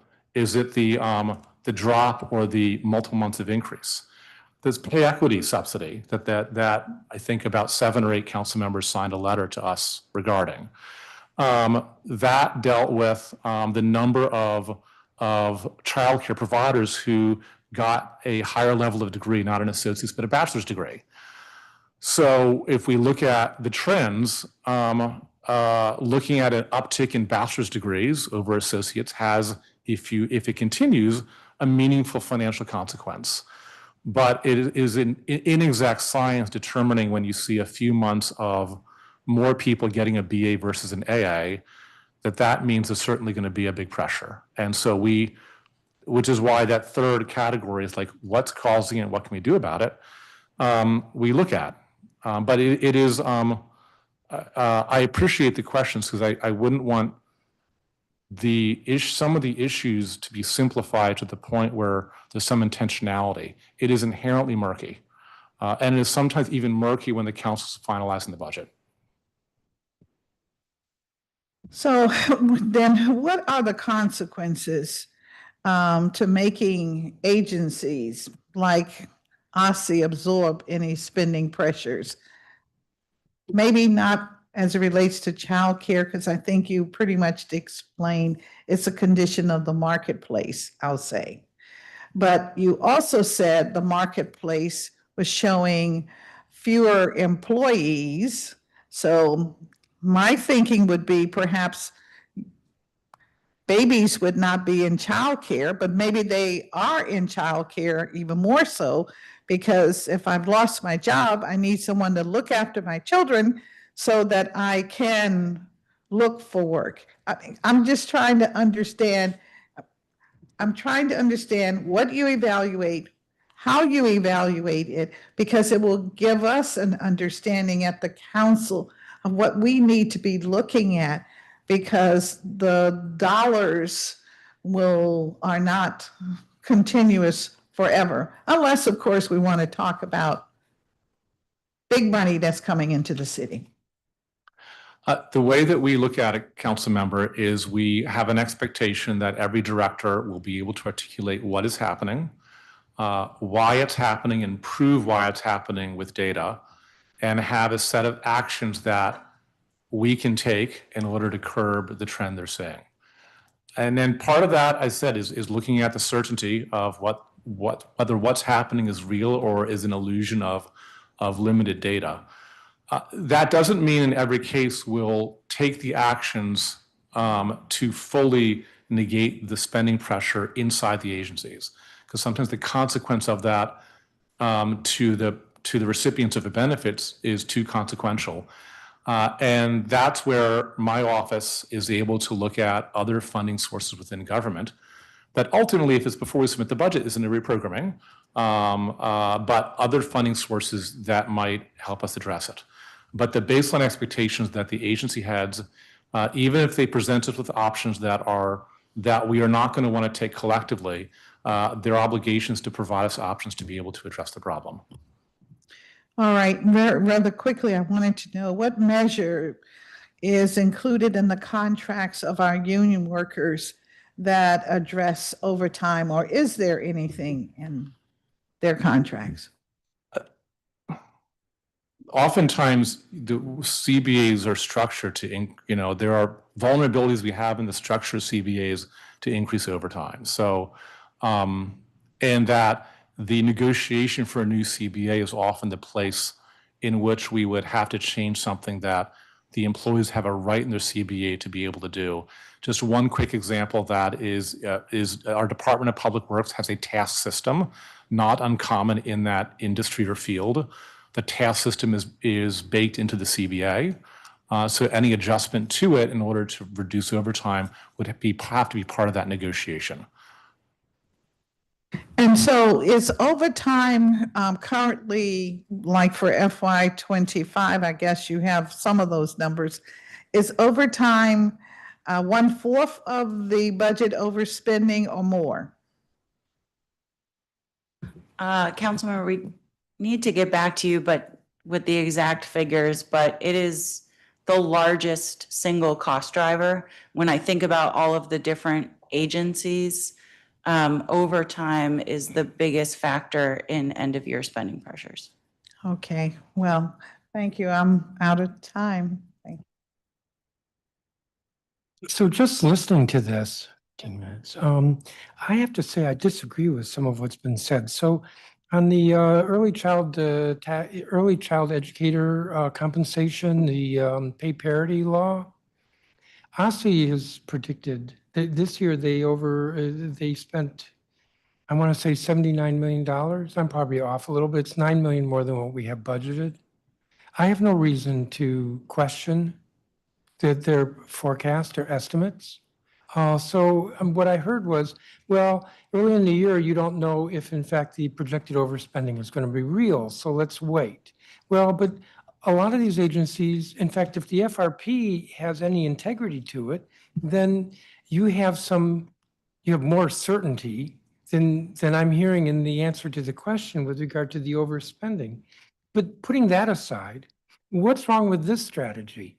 That an agency says we're going to overspend first quarter, so you then make sure that doesn't happen. Turns out that overspending was never going to happen. Well, at the end of the year, you've got savings. Now you can do reprogramming for some policy initiative like the school, school improvements. I don't know if I said that well, but it's like what I'm hearing is let's wait and see how these projections turn out. I think that's wrong. But even if the projections aren't right, let's wait means you end the year with the spending pressures. Whereas if you're dealing with the spending pressures as if they're real in the first quarter, then if it turns out they're not real, you got money to spare in the third quarter, the fourth quarter. But I don't want to go there. I want to go here. So energy. Who is responsible for monitoring and accounting for energy in our government? For the most part, the Department of General Services. What does for the most part mean? There are individual agencies who may also have energies as part of their portfolio or responsibility, but largely it's DGS.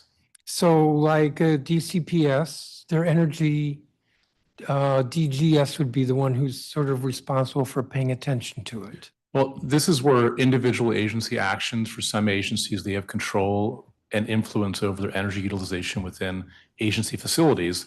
That's why I said largely. So an agency that like DCPS may have some control over its energy utilization rate, but DGS, whenever I'm having a meeting about energy costs, DGS is always at the center of the table. I hear that. Doesn't mean they're the only ones at the table. So DCPS has what, $1 billion budget, more than that. So that's what, 10% of our local funds roughly. What I'm hearing is that maybe there isn't a single place to go to with regard to paying attention to our energy usage. Energy use is a topic that is incredibly important, is worthy of roundtables in and of itself for both agencies and residents. And know who is, so is there one person? And the answer I'm getting is no. If I want to know who the energies are, is who's paying attention to energy utilization, the answer is, well, actually, it's mostly DGS, but it's sort of spread around. No, I think you're misreading my response. DGS, if you had a hearing on energy, DGS is the agency that's squarely in front of you.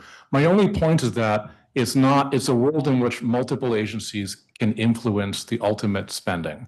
But DGS is the accountable agency. Not to cut you off, but I am on a clock. So what good does it do me to have a hearing with DGS when they're going to point the finger and say, well, but you have to have DCPS here to talk about utilization, or you have to have some other big agency here. I can't think of what it is, maybe the jail here to talk about energy.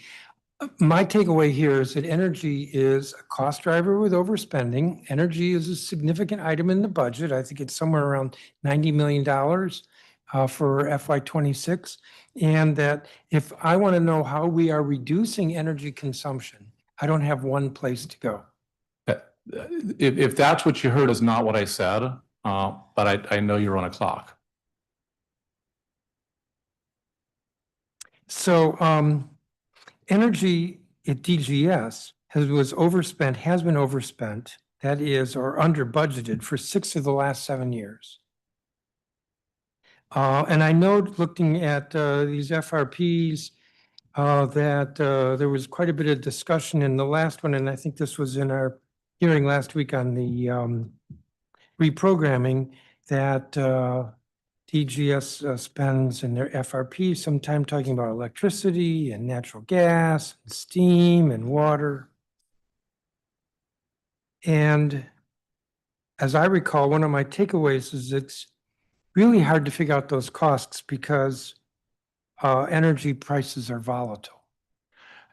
Energy costs have probably exceeded the budget of virtually every company and household in the city and in this region, and DGS is no exception to it. Everyone knows that electricity rates and energy rates have gone up far more than was forecasted. So if DGS could predict where energy prices were going to go with that kind of precision, the city could probably fund its budget just through that predictability. I think that sounds good, but I don't quite agree. So I asked the Public Service Commission about rate increases. Well, first of all, I had forgotten this, but in terms of generation, energy contracts can be negotiated, or there are strategies for laddering them. There are strategies for long-term contracts, short-term contracts. There's a whole lot that could be done to manage prices. Not so volatile. In DC, we have a law that requires us to purchase a minimum amount of DC-based solar energy, in which the unit cost for that is literally 400 to 500 times, 4 to 5 times, I should say, what it is in Maryland and Virginia. Well, so there are other things that we can do. What I'm talking about now is the issue of being able to tell what your energy costs are going to be. So my first question was, who's responsible? Because who's in charge of looking at utilization? And if all the toilets in the Wilson building are running so that the water consumption is off the roof, off the charts, under the dam, over the dam, who's in charge of paying attention? That was my first line of questioning. But now my line of questioning has to do with this inability to project what the energy costs are going to be. Whatever the requirement is, there's a lot more ability for a big purchaser like the district government to control its costs, whatever the costs may be, to control them so that they're predictable. So the costs in DC are based on 3 factors. One is, what are the PJM rates for the underlying production? What is the PEPCO rate for transmission? And what are the policies that we put in place that might escalate costs for us? So no, they can't predict what PJM's auctions are going to come out with. We do the best we can. Well, no, I don't agree. I used to have oversight over utilities. You can purchase a long-term contract, generation contract. You can purchase today a contract that will tell you what your price is going to be a year from now, maybe higher, but it can tell you what your price is. So electric rates went up in June. They went up phenomenally. Complete surprise to me. A complete surprise to me. Where was the note here? DC Public Service Commission started informing customers a year ago about the price increase that went into effect in June of 2025. So it wasn't a surprise to those who were paying attention. And if we have a $90 million budget, then it would seem to me we ought to be paying attention. So let's try this. In the first quarter FRP for DGS, it said the impact of the Public Service Commission's PSC rate increases for PEPCO effective January 1st, 2025 needs to be determined. Public Service Commission announced those rate increases on October 18th.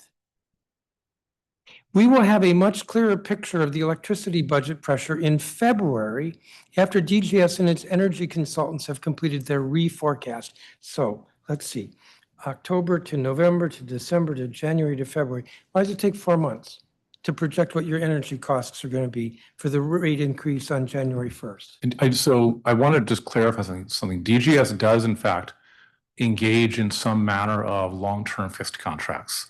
The energy consultant who has briefed me as well is among the smartest people in energy I've ever met.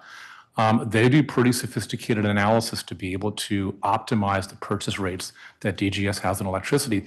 The fundamental problem is that if the cost of generating electricity and energy keeps going up, you can't buy your way out of that underlying foundational inflation with a long-term contract alone. You can have predictability in your costs, but you can't buy your way down below what PGM is ultimately able to auction electricity. I'm for. not arguing that.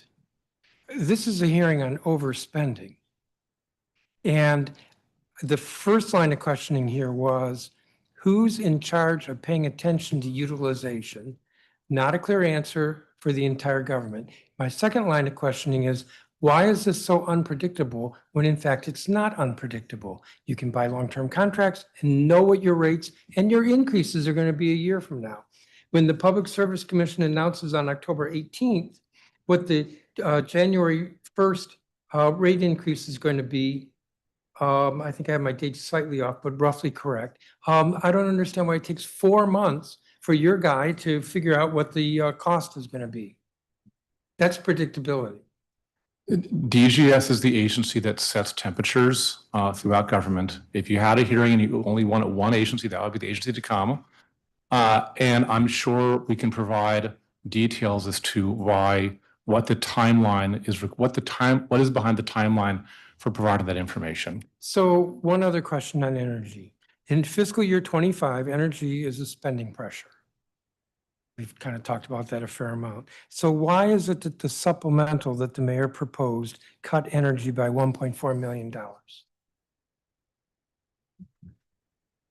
So we funded an additional amount of electricity in the supplemental for $3.2 million. I would need to go back and look at exactly what that reduction was, but we added money for electricity. I'm told that the energy was cut 1.4 million. So we can go back and look. There could have been shifts to SETF, and we'll get back to you on what that was. But we put at least 3.2 million in the supplemental. So I'm going to take a stab at, still on DGS. I have other things to talk about. The higher rent costs. So that was a spending pressure. Trying to figure that out. Again, this is a hearing on overspending. And reading the FRP, it's like DGS, we can't help it, but the rent, we thought that we wouldn't have to pay as much in rent. According to the third quarter FRP, it was $12.6 million spending pressure.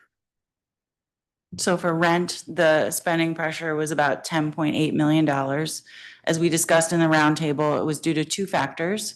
One was a lease renegotiation did not materialize in the amount of savings that we originally anticipated. And secondly, all of the funds were not booked on local funds. So with the savings were taken in local, but some of those were paid via intradistrict with non-local funds. So that amount could not be realized. Well, if it's interdistrict, it could be interdistricted to DGS, and then it's not a spending pressure in DGS. So putting that aside, what I figured out between last week's hearing and today, maybe I figured out incorrectly, was that when the budget was constructed, part of the construct was that DGS was going to get some savings in rent, and they were going to get savings in rent by renegotiating leases to extend the term in return for some free rent. And as I looked at the FRPs, what I realized was not that those negotiations failed, but that they had not been completed, meaning they hadn't all taken place. Well, that's clearly a management action. DGS could work in December and January on renegotiating the leases, or it could get to the end of the year and we ran out of time. And it sounds DGS like it was the latter. DGS has negotiated a number of lease extensions that have resulted in tens of millions of dollars of savings to the district government. That one did not materialize in two ways, both in the total amount as well as the amount of local savings that could be generated. That's not going to be an issue in 26. Who put the heat on DGS to get these renegotiations done? DGS renegotiates leases all the time when they come to the end of their terms. Well, that wasn't the plan. The plan was that they would get renegotiated this year, regardless of whether it was at the end of their terms. That's my reading of the FRPs. There was, in constructing the budget, a strategy for saving money. That strategy required DGS to renegotiate leases. They didn't do that. That is within their control, not outside their control. Where a lease ultimately falls is not entirely in their control. They have to have reasonable belief that they're going to hit a number at the time they're negotiating when we're finalizing the budget. But to suggest that they control leases is just not how negotiations happen. Sometimes they do, they often do. They delivered savings to the city in their formulation, but not always. What I'm saying is I don't think that all those negotiations took place. I think that this was a strategy to reduce spending that DGS did not activate. Chairman, DGS did try to negotiate this lease. Oh, It did it's not one come up. lease, it was many leases. It did not come to the total amount that we anticipated in savings. As I mentioned, DGS has renegotiated many leases over the last 3 to 4 years, which have provided tens of millions of dollars of savings. This one did not materialize. It ended up being a spending pressure. We did not know that all of the funding that was generated for savings was being paid with some intra-districts, that was federal and other types of monies that couldn't generate that. It was a spending pressure and we have addressed it. It will not continue. Well, perhaps the FRP then is wrong, but the FRP does not speak in terms of one single lease, multiple leases. Council Member Furman. Thank you very much, Chairman Mendelson. I'm going to start by going back to MPD for a second. The $100 million in overtime, big number. I suspect that translates into at least 1,000 officers, but you can't think of it that way because you talked about historic overtime, that there's a certain amount of overtime that's always going to be in the system.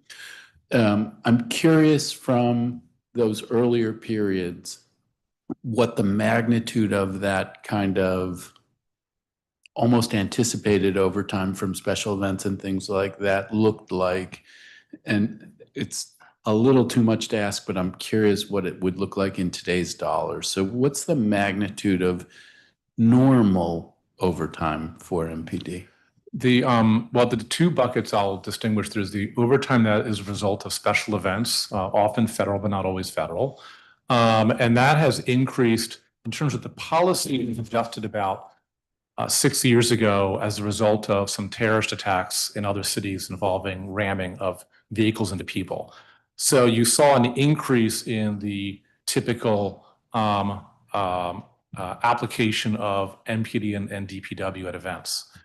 The other kind of overtime, though, which really does vary based on the officers and the conditions in the city, really are essentially holdovers, unplanned holdovers, based on certain criteria. When the chief believes a certain level of officers being present is needed in a community, that meets the threshold for commanders for the chief to authorize a holdover.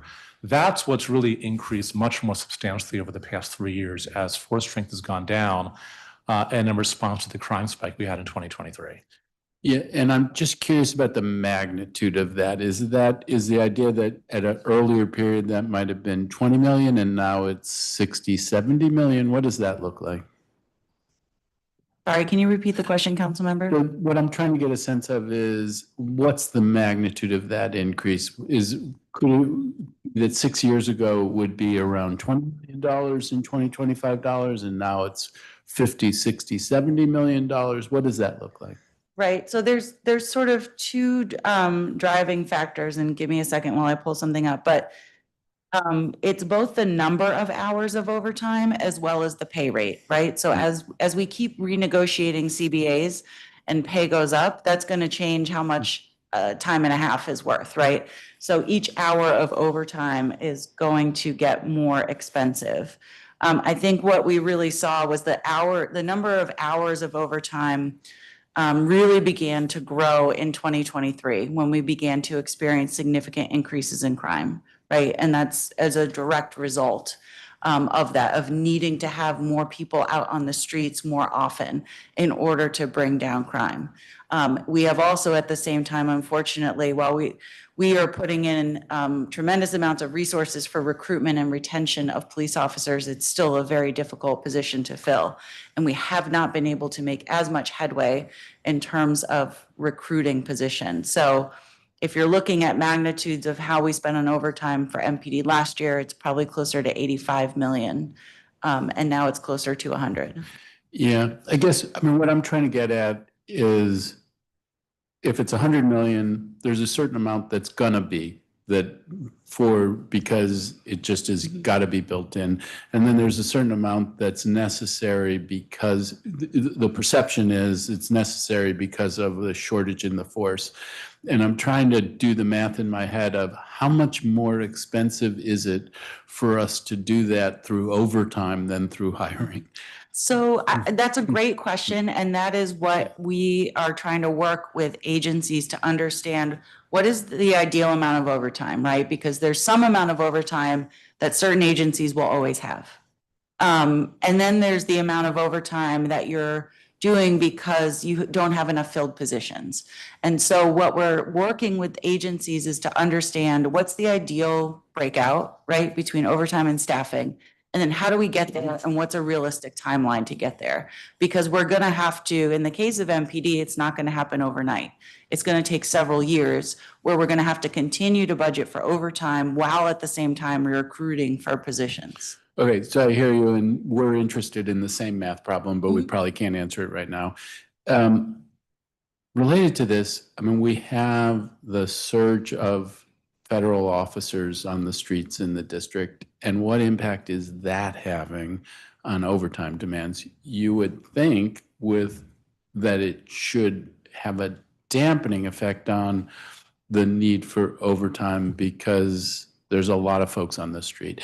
And I'll say on the overtime side, part of the thing that's interesting about the math problem is it isn't, my sense is, it isn't that we have fewer police on the street in any given day.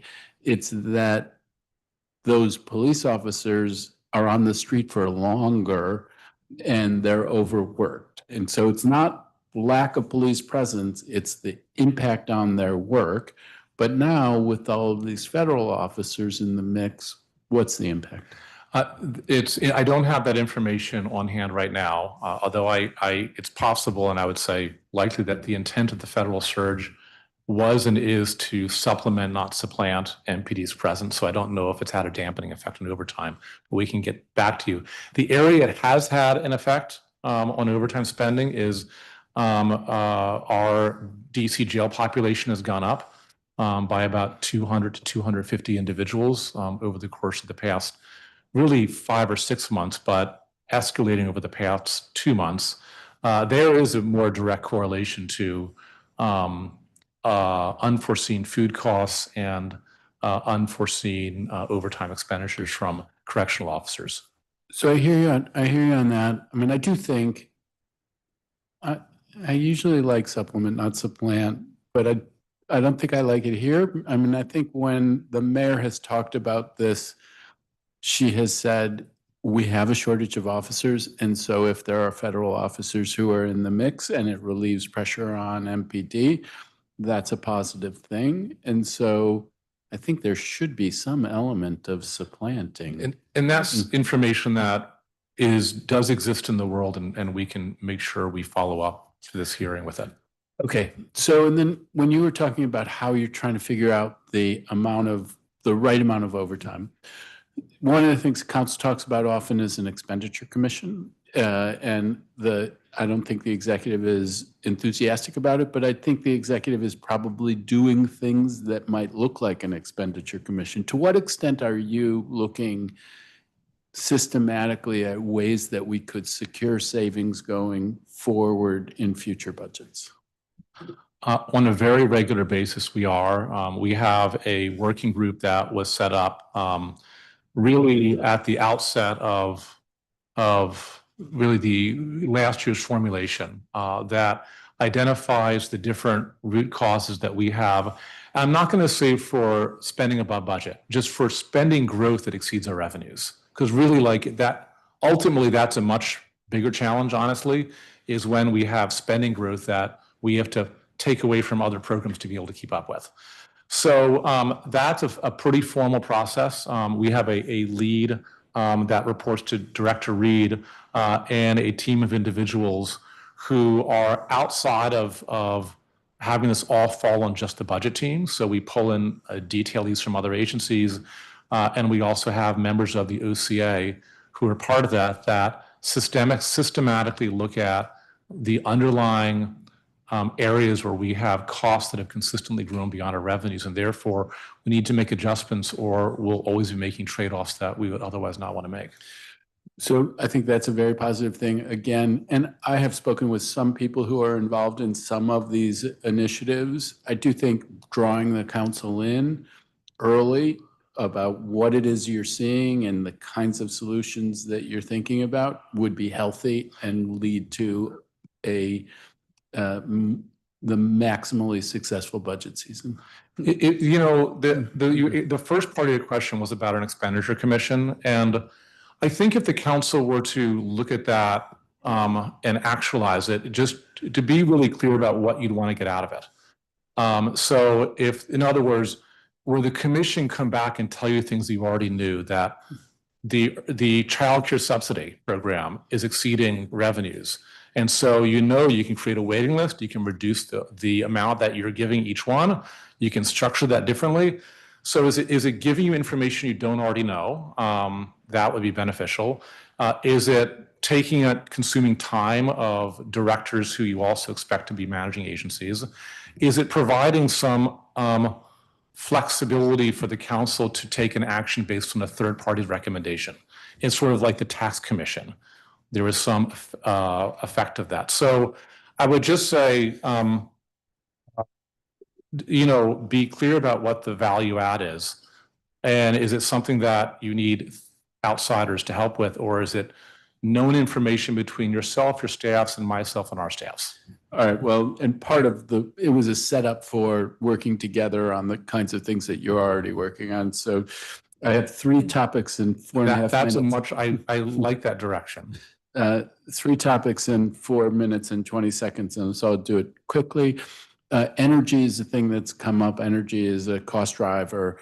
It's actually, exactly how much it's going to go up, hard to predict, but that it's going to go up. And one of the things is we are like a clear victim of the data center phenomenon that is driving up the cost of electricity through the PJM, and totally out of our control, not benefiting our economy in any kind of way, but predictably driving up costs. So if you're thinking about how do we have savings, and I'm curious, are you looking in the energy space at things like maximizing generation through geothermal, through solar, things like using batteries? Do you have any component of your research into how to secure savings that's focused on 21st century solutions around energy? Yes, there's actually a multi-pronged strategy in response to energy, because you're correct. The underlying drivers of inflation in this region are outside of the district's control. It relates to surging demand from data centers and a shrinking supply based on the closure of some older energy plants. We're looking at, one, whether we can adjust energy consumption within our existing assets. So the implements that you identified are for new capital improvements for retrofits.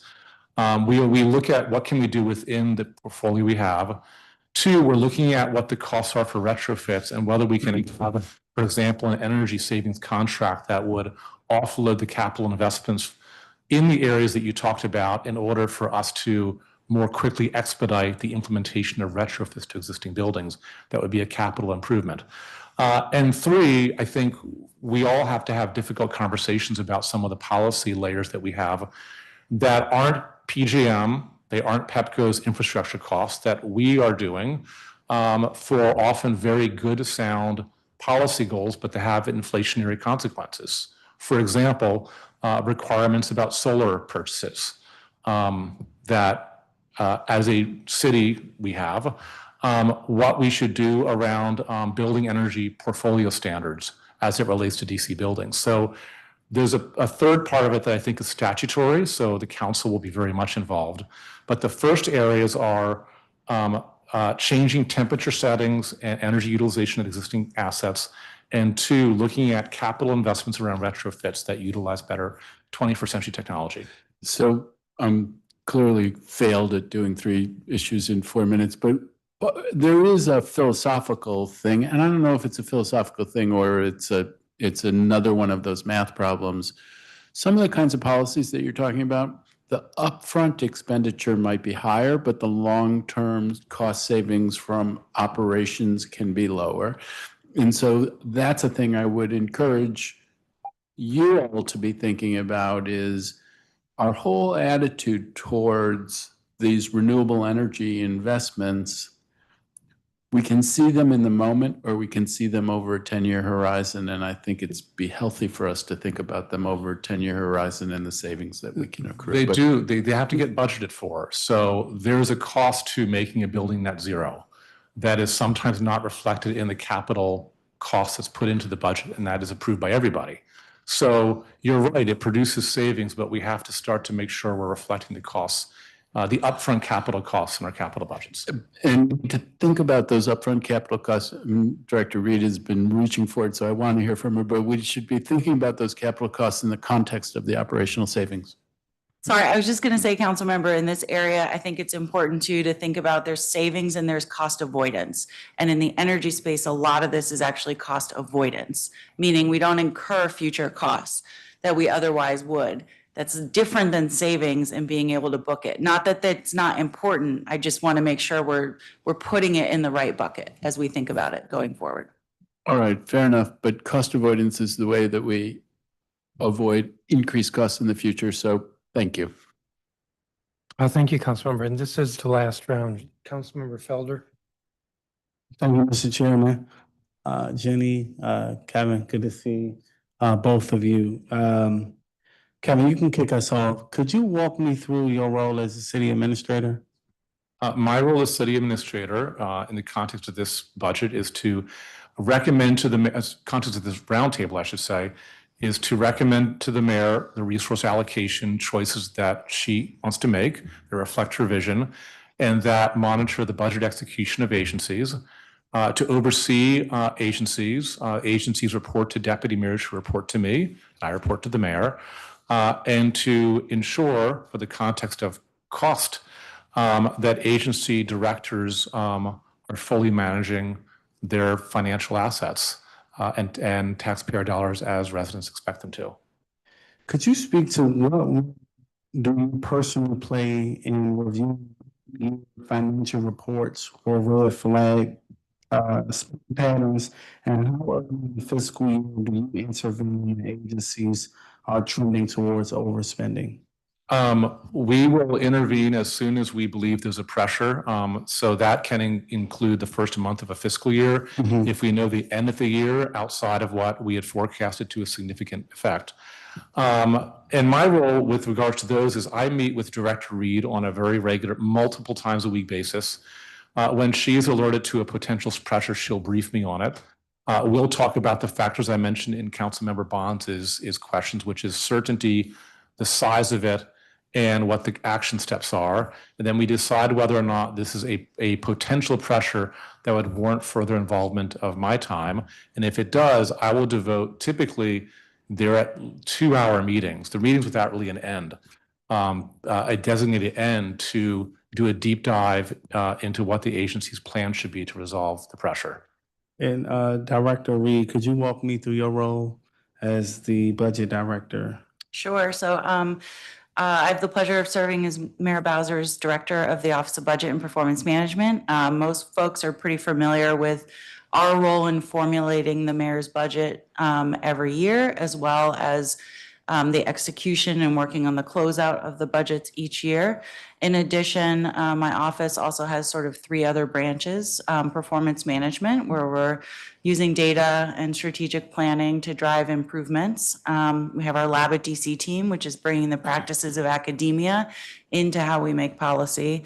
And then we also have the good government team, which is focused on looking at long-term cost savings across government. All of these are meant to be able to provide the mayor with advice and recommendations on the best use of taxpayer dollars to achieve her goals for the city. And Director Reed, just a follow-up question. Could you walk me through the budget formulation process? Sure. I'll do it quickly. It's a year-round process. We kick off, so for FY '27, the one we're about to formulate, we kick off right about now. We start by basically creating what I would call a mini budget, where we look at our available resources, we look at what we project our expenditures to be, and then we take into consideration some assumptions of what we think will happen between now and when we deliver the budget. We then establish marks or maximum allowable request ceilings for agencies.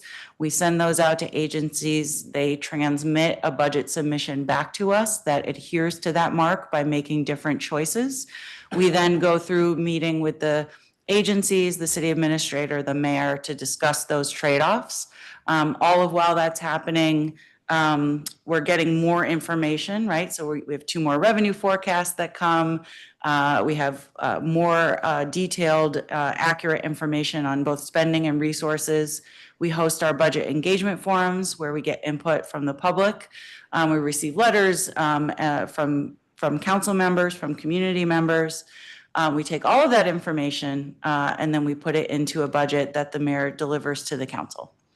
Could you speak to how your office used prior year data to set expectations or controls for agency directors, especially in the upcoming fiscal year? And do you believe the district's current budget execution process adequately deters habitual overspending? So in terms of reviewing agency underspending, so we do look at that as we have discussions with agencies about their upcoming budget, both under or overspending, I should say. So part of what we look at is what were the reprogrammings that the agency was part of in the prior fiscal year. We also look at, although this information is not available until later, is there any lapsing or non-lapsing funding that becomes available in any special accounts?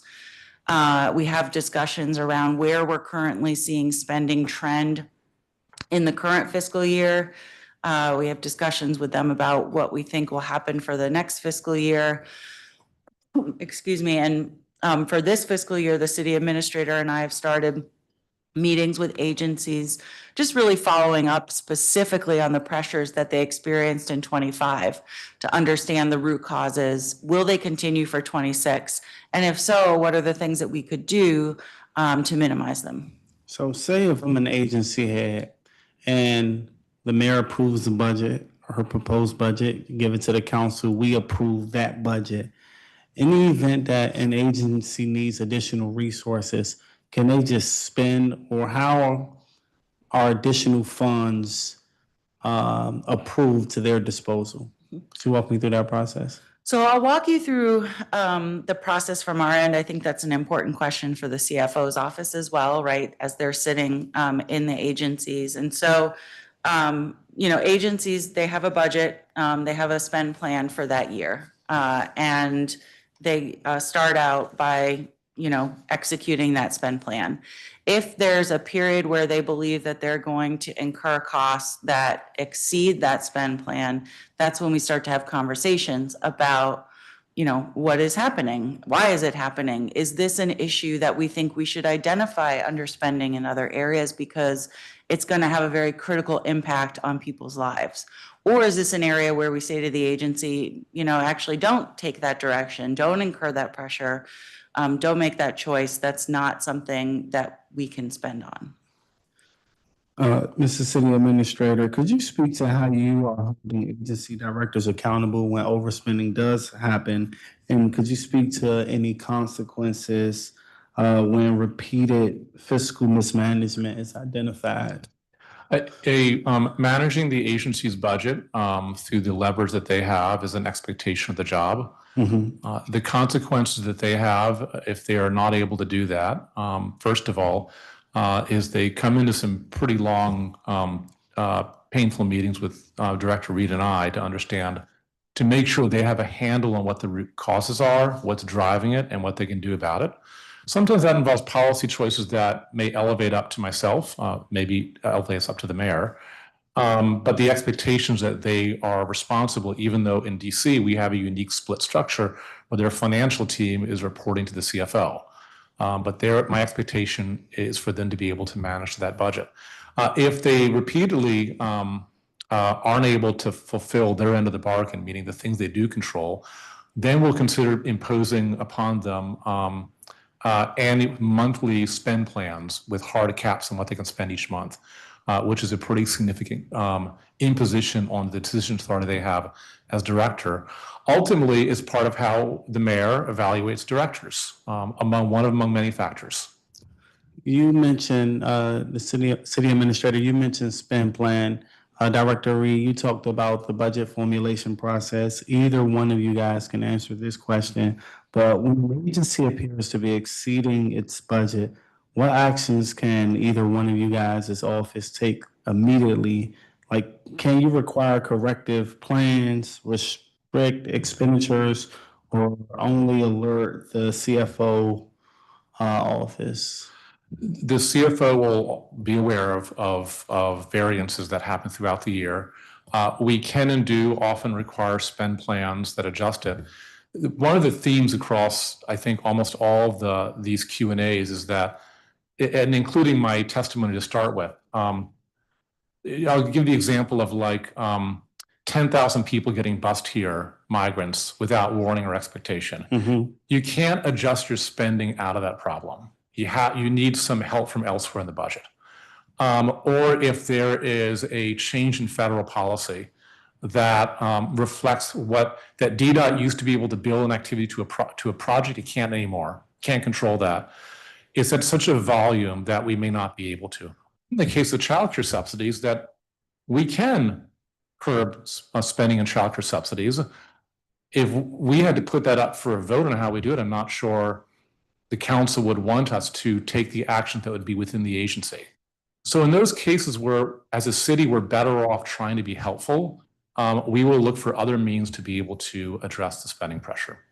And Director Reed, could you speak to how your office ensures that agencies base their budget requests on realistic spending data from prior years rather than aspirational or inflated assumptions? Sure. So I think as part of the budget formulation process, when agencies submit their proposed budgets, part of what we do is, very similar to what council does. We ask a lot of questions, right? We ask questions about their assumptions. We look at past trends to understand if this is still in line, if the assumptions that they're making seem to be feasible. And if not, we'll make adjustments with the agency. Director Reed, could you speak to what the office plays in recommending program consolidations or eliminations of programs? For example, I know from working with you personally that you look at a lot of numbers and you look at various programs that's happening broadly across district government. In the event that you give a recommendation to, say, an agency that falls under the purview of DMPED, and it's a housing-related agency, could you speak to any recommendations that you have suggested?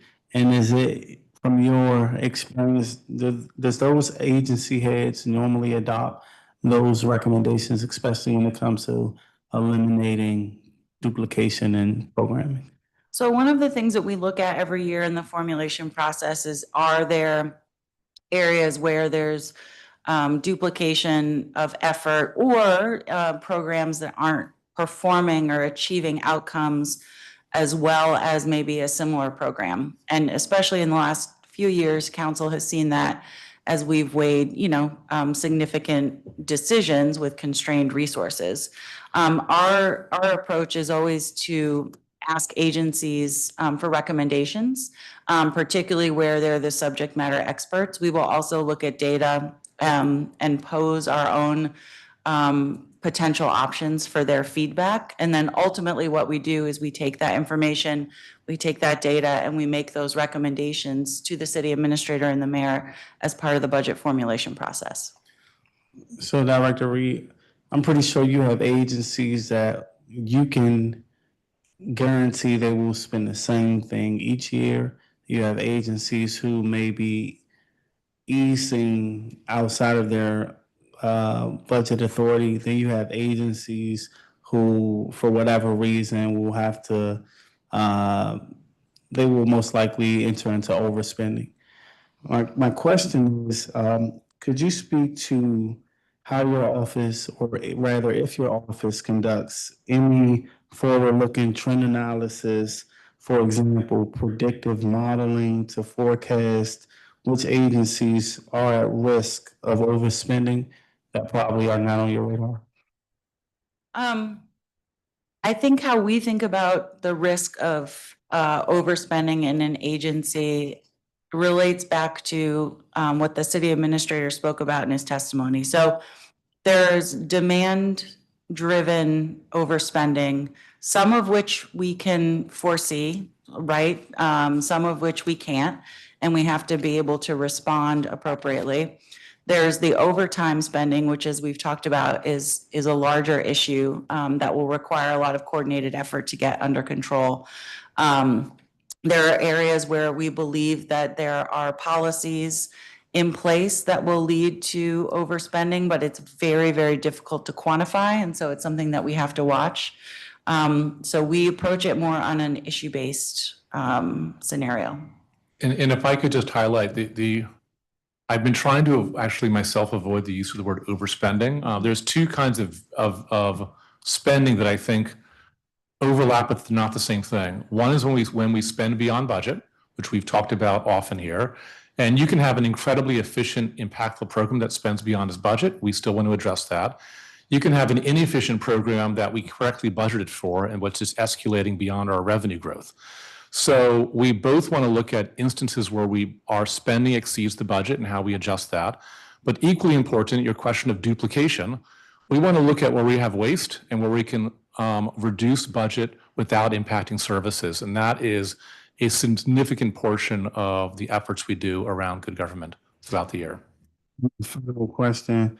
Either one of you guys can speak to this, but how can the council and the executive better collaborate to ensure that agency budgets reflect actual operating realities rather than reactive adjustments mid-year? I think a lot of it does happen. I would say conversations that relate to, hey, what are the assumptions behind this budget number you're putting in? So what's behind it? There's always going to be an answer someone's going to have, and then assess for yourselves and do this with dialogue that, and assuming good intentions, that there's a mixture of science and some scientific assumptions we make behind why we budget what we do, but understanding the why behind the number is very helpful. And there's the second, and just very quickly, many of these discussions here today have been really, I think, productive. So don't and I'm doing this in a negative way, but don't simplify the issue to intentionality. These are inherently complex issues that have, as I mentioned, both legal and moral intricacies that we have to work through together. And when there's sort of that spirit of assuming good intentions, how'd you come up with this number? I think we get a lot farther than if we assume there's some intentionality to hide the ball. It's hard enough just to develop a balanced budget. You know that. You've been on both sides. So this notion that we can balance the budget, throw in a little intentionality to withhold something, just I think is not consistent with how hard this work really is. Thank you, City Administrator. Thank you, Budget Director. Mr. Chairman. Thank you. Councilmember Bonds. Thank you very much. I just have a few areas I wanted to explore a little more. The spending on unfilled FTEs and personal service, I'm particularly interested in knowing how you manage that. Let's say an agency has 100 unfilled FTEs, and we are ending the second quarter of the fiscal year. How is that handled? Sure. So agencies will have a personnel services budget that will be dictated by the number of positions, what they're budgeted at. They'll also typically have a vacancy savings that's built in, right? And that vacancy savings reflects the reality that there's just sort of natural attrition throughout the year. You're typically not 100% fully staffed all 12 months out of the year. That vacancy savings can vary.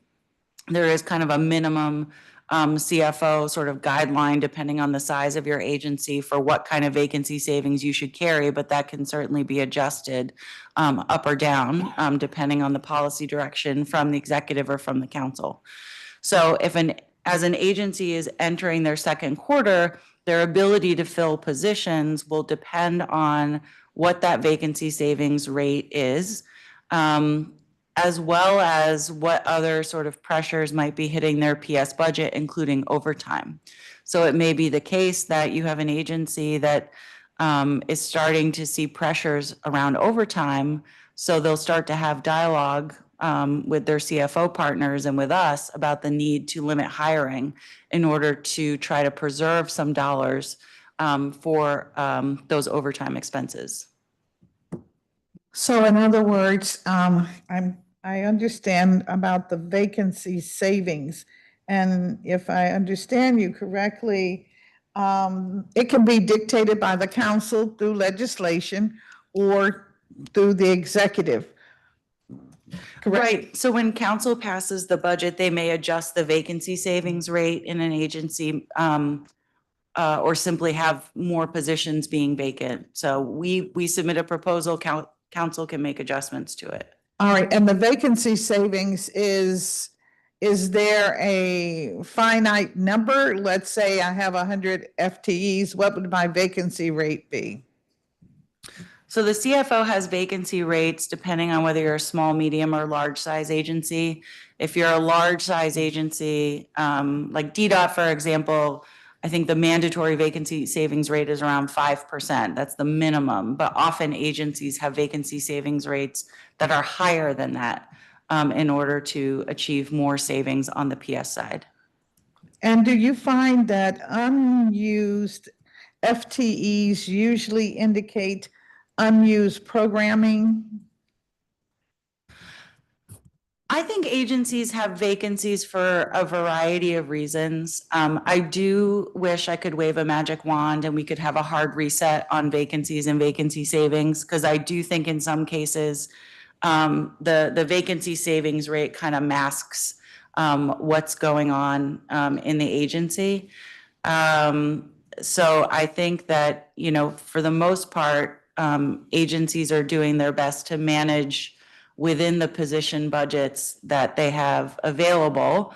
But just like on other areas of spending, that is dynamic and depends on a lot of factors, including who's leaving, who's coming in, what salary they're coming in at, et cetera. Okay, and so the vacancy savings for the overall district government, our 35,000 employees is what? What number would that be? So we don't have a vacancy savings rate for the entire government. You know, what we do have is just sort of the natural vacancies. The last time I looked, which was about a month ago, I think we were about 12% across the government, which is actually not too bad. Okay, that's very helpful. I wanted to ask about the leases. How many leases is the government currently engaged in, and what's the dollar value of these leases? Council member, if we could get back to you, we do have that. I just don't have that at the ready. All right. And also, if you could also articulate the different landlords that we lease from, I think that would also give us It just seems to me it's time for us to look very closely at our real estate. And we have many pieces of real estate, according to DGS. I know most of them are little small park areas, but some of them are still building structures. And how are we utilizing those? And I was very curious with the discussion about energy and how do we generate some savings as we think about the government 5 years, 10 years from now. If I could just, the elements within our leasing strategy that I think would, that we're focused on, in addition to what you just you asked, is we, one, want to look at and have a real updated policy around utilization. So how many people for certain occupations do you need per square foot?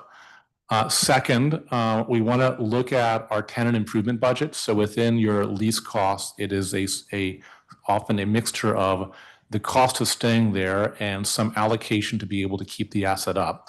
And so to make sure we're looking at tenant improvements. The third area is that there's a number of agencies, independent of the mayor, who for the most part do not come to work on a regular basis. And it's incumbent upon us that if we are leasing space in which an agency's employees only have to be in once or twice per pay period, that's their call. They don't report to the mayor, but they shouldn't all have offices and cubicles. I agree wholeheartedly. It just seems to me that in some parts of our government, we're very spacious. And in other parts, we have people sitting on top of each other where they cannot even take a call in an emergency without the person across from them, on the right and left side of them, being engaged in the conversation and saying, oh my goodness, I weep for you. I heard so and so and so. To me, it just seems that we, as we think about overspending, we should be thinking about the whole of our government. I would agree, and I think we need to have a common utilization policy. Where you see larger spaces, it is oftentimes spaces that were leased or built out between 2020 and 2022 when there were some assumptions about the need for like widespread social spaces that really probably went too far, and we need to convert some of this back into cubicles and offices. All right, well, you answered a couple of questions through the, I'll say interrogation that you got from my friend. But I wanted to just close with, have you identified major expenditures that the government must make in the next 5 years? And tagged onto those expenditures, the ones that you know we are going to generate overspending, such as overtime, police overtime. You know that's going to happen. We are looking closely at areas that we know consistently the costs go up faster than our revenue does. And so if you look at the human services space, particularly homeless services, we know that's an area that consistently grows faster than our revenue does. If we look at our growth in childcare spending, we know that grows faster than revenues. Energy and utilities, we talked a bit about that today. We also look at where we have, I don't want to call it duplication of effort because it's not literally duplication, but we have multiple agencies with a common purpose and mission. Many agencies do workforce development. Many agencies have food programs. Many agencies have transportation programs. They're not duplication the way that people think of wasteful spending, but they overlap and they can be made more efficient if we start to look at consolidation of effort. And that's also an area that we're examining. The final area I just highlight is anytime you have an agency that has a contract and they only get one bid on that contract, probably the entity bidding knows they're the only bidder. So they will price themselves as economics would dictate. So we're also taking a hard look at areas in which we think that there's not a competitive environment from a contracting standpoint to either make it competitive or to look at insourcing some of those efforts. You mentioned, thank you for that. You mentioned transportation and food. And as you know, one or two of my agencies in our committee are concerned with those services. So when you talk about transportation, um, how are you looking at small agencies and transportation? Are you speaking of the services that are provided to the public, or are you speaking of transportation network that the government agencies have, the vehicles and the? So it's a bit of both. So we are looking at the programs, the services, right, that agencies provide for transportation. And there's a couple reasons, why people provide it. One, to make it easier to get to services, to offer a cheaper alternative in the case of like our nurse triage program than taking an ambulance ride, or just making sure that you have affordable access. We are also looking at our fleet, right, and how we utilize our district government fleet. So for example, we did an analysis last year that we implemented this summer where we looked at utilization of fleet. So not just through the CARS data, but how many miles had the vehicles actually been driven? When had they last been turned on? And we found about 67 vehicles that we could repurpose across the government. This was a collaborative effort with agencies. It's analysis we're building upon. We've also been doing work to streamline the number of vehicles that agencies can purchase so that we have really like 4 or 5 types when it comes to like sedans, not specialized vehicles, but sedans, so that we're making it easier to buy parts and complete our maintenance work. So it's both the services we deliver and how we get around as a government.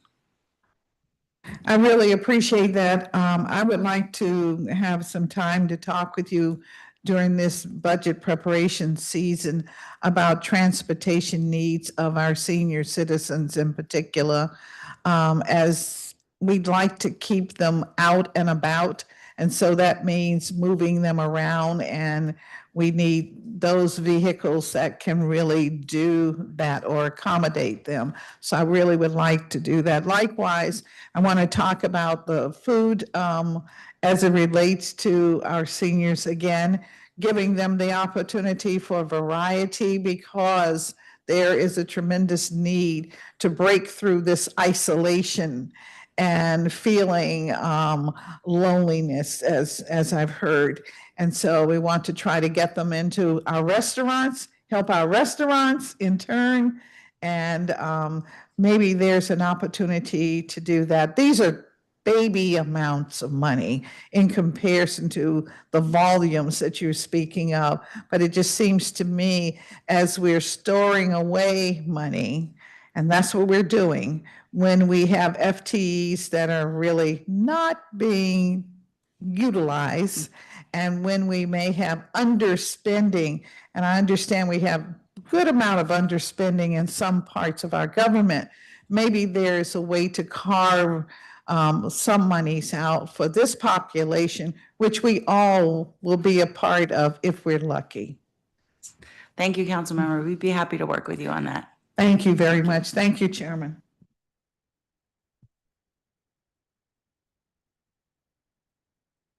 Thank you, Councilmember. I'm going to call it quits here. So there's not going to be another round. I know that's a shock to you all. So I want to thank you all for your testimony. We will have another hearing next Wednesday, the 29th at 2 o'clock in the same room with the Chief Financial Officer. It is possible that we may do another hearing that's not scheduled. Invite you back because I know you're having a great time. But for the moment, we just have one more hearing, and it is next week, next Wednesday. So thank you to you, everyone. The time is 6:07 p.m. and this hearing, our roundtable is adjourned.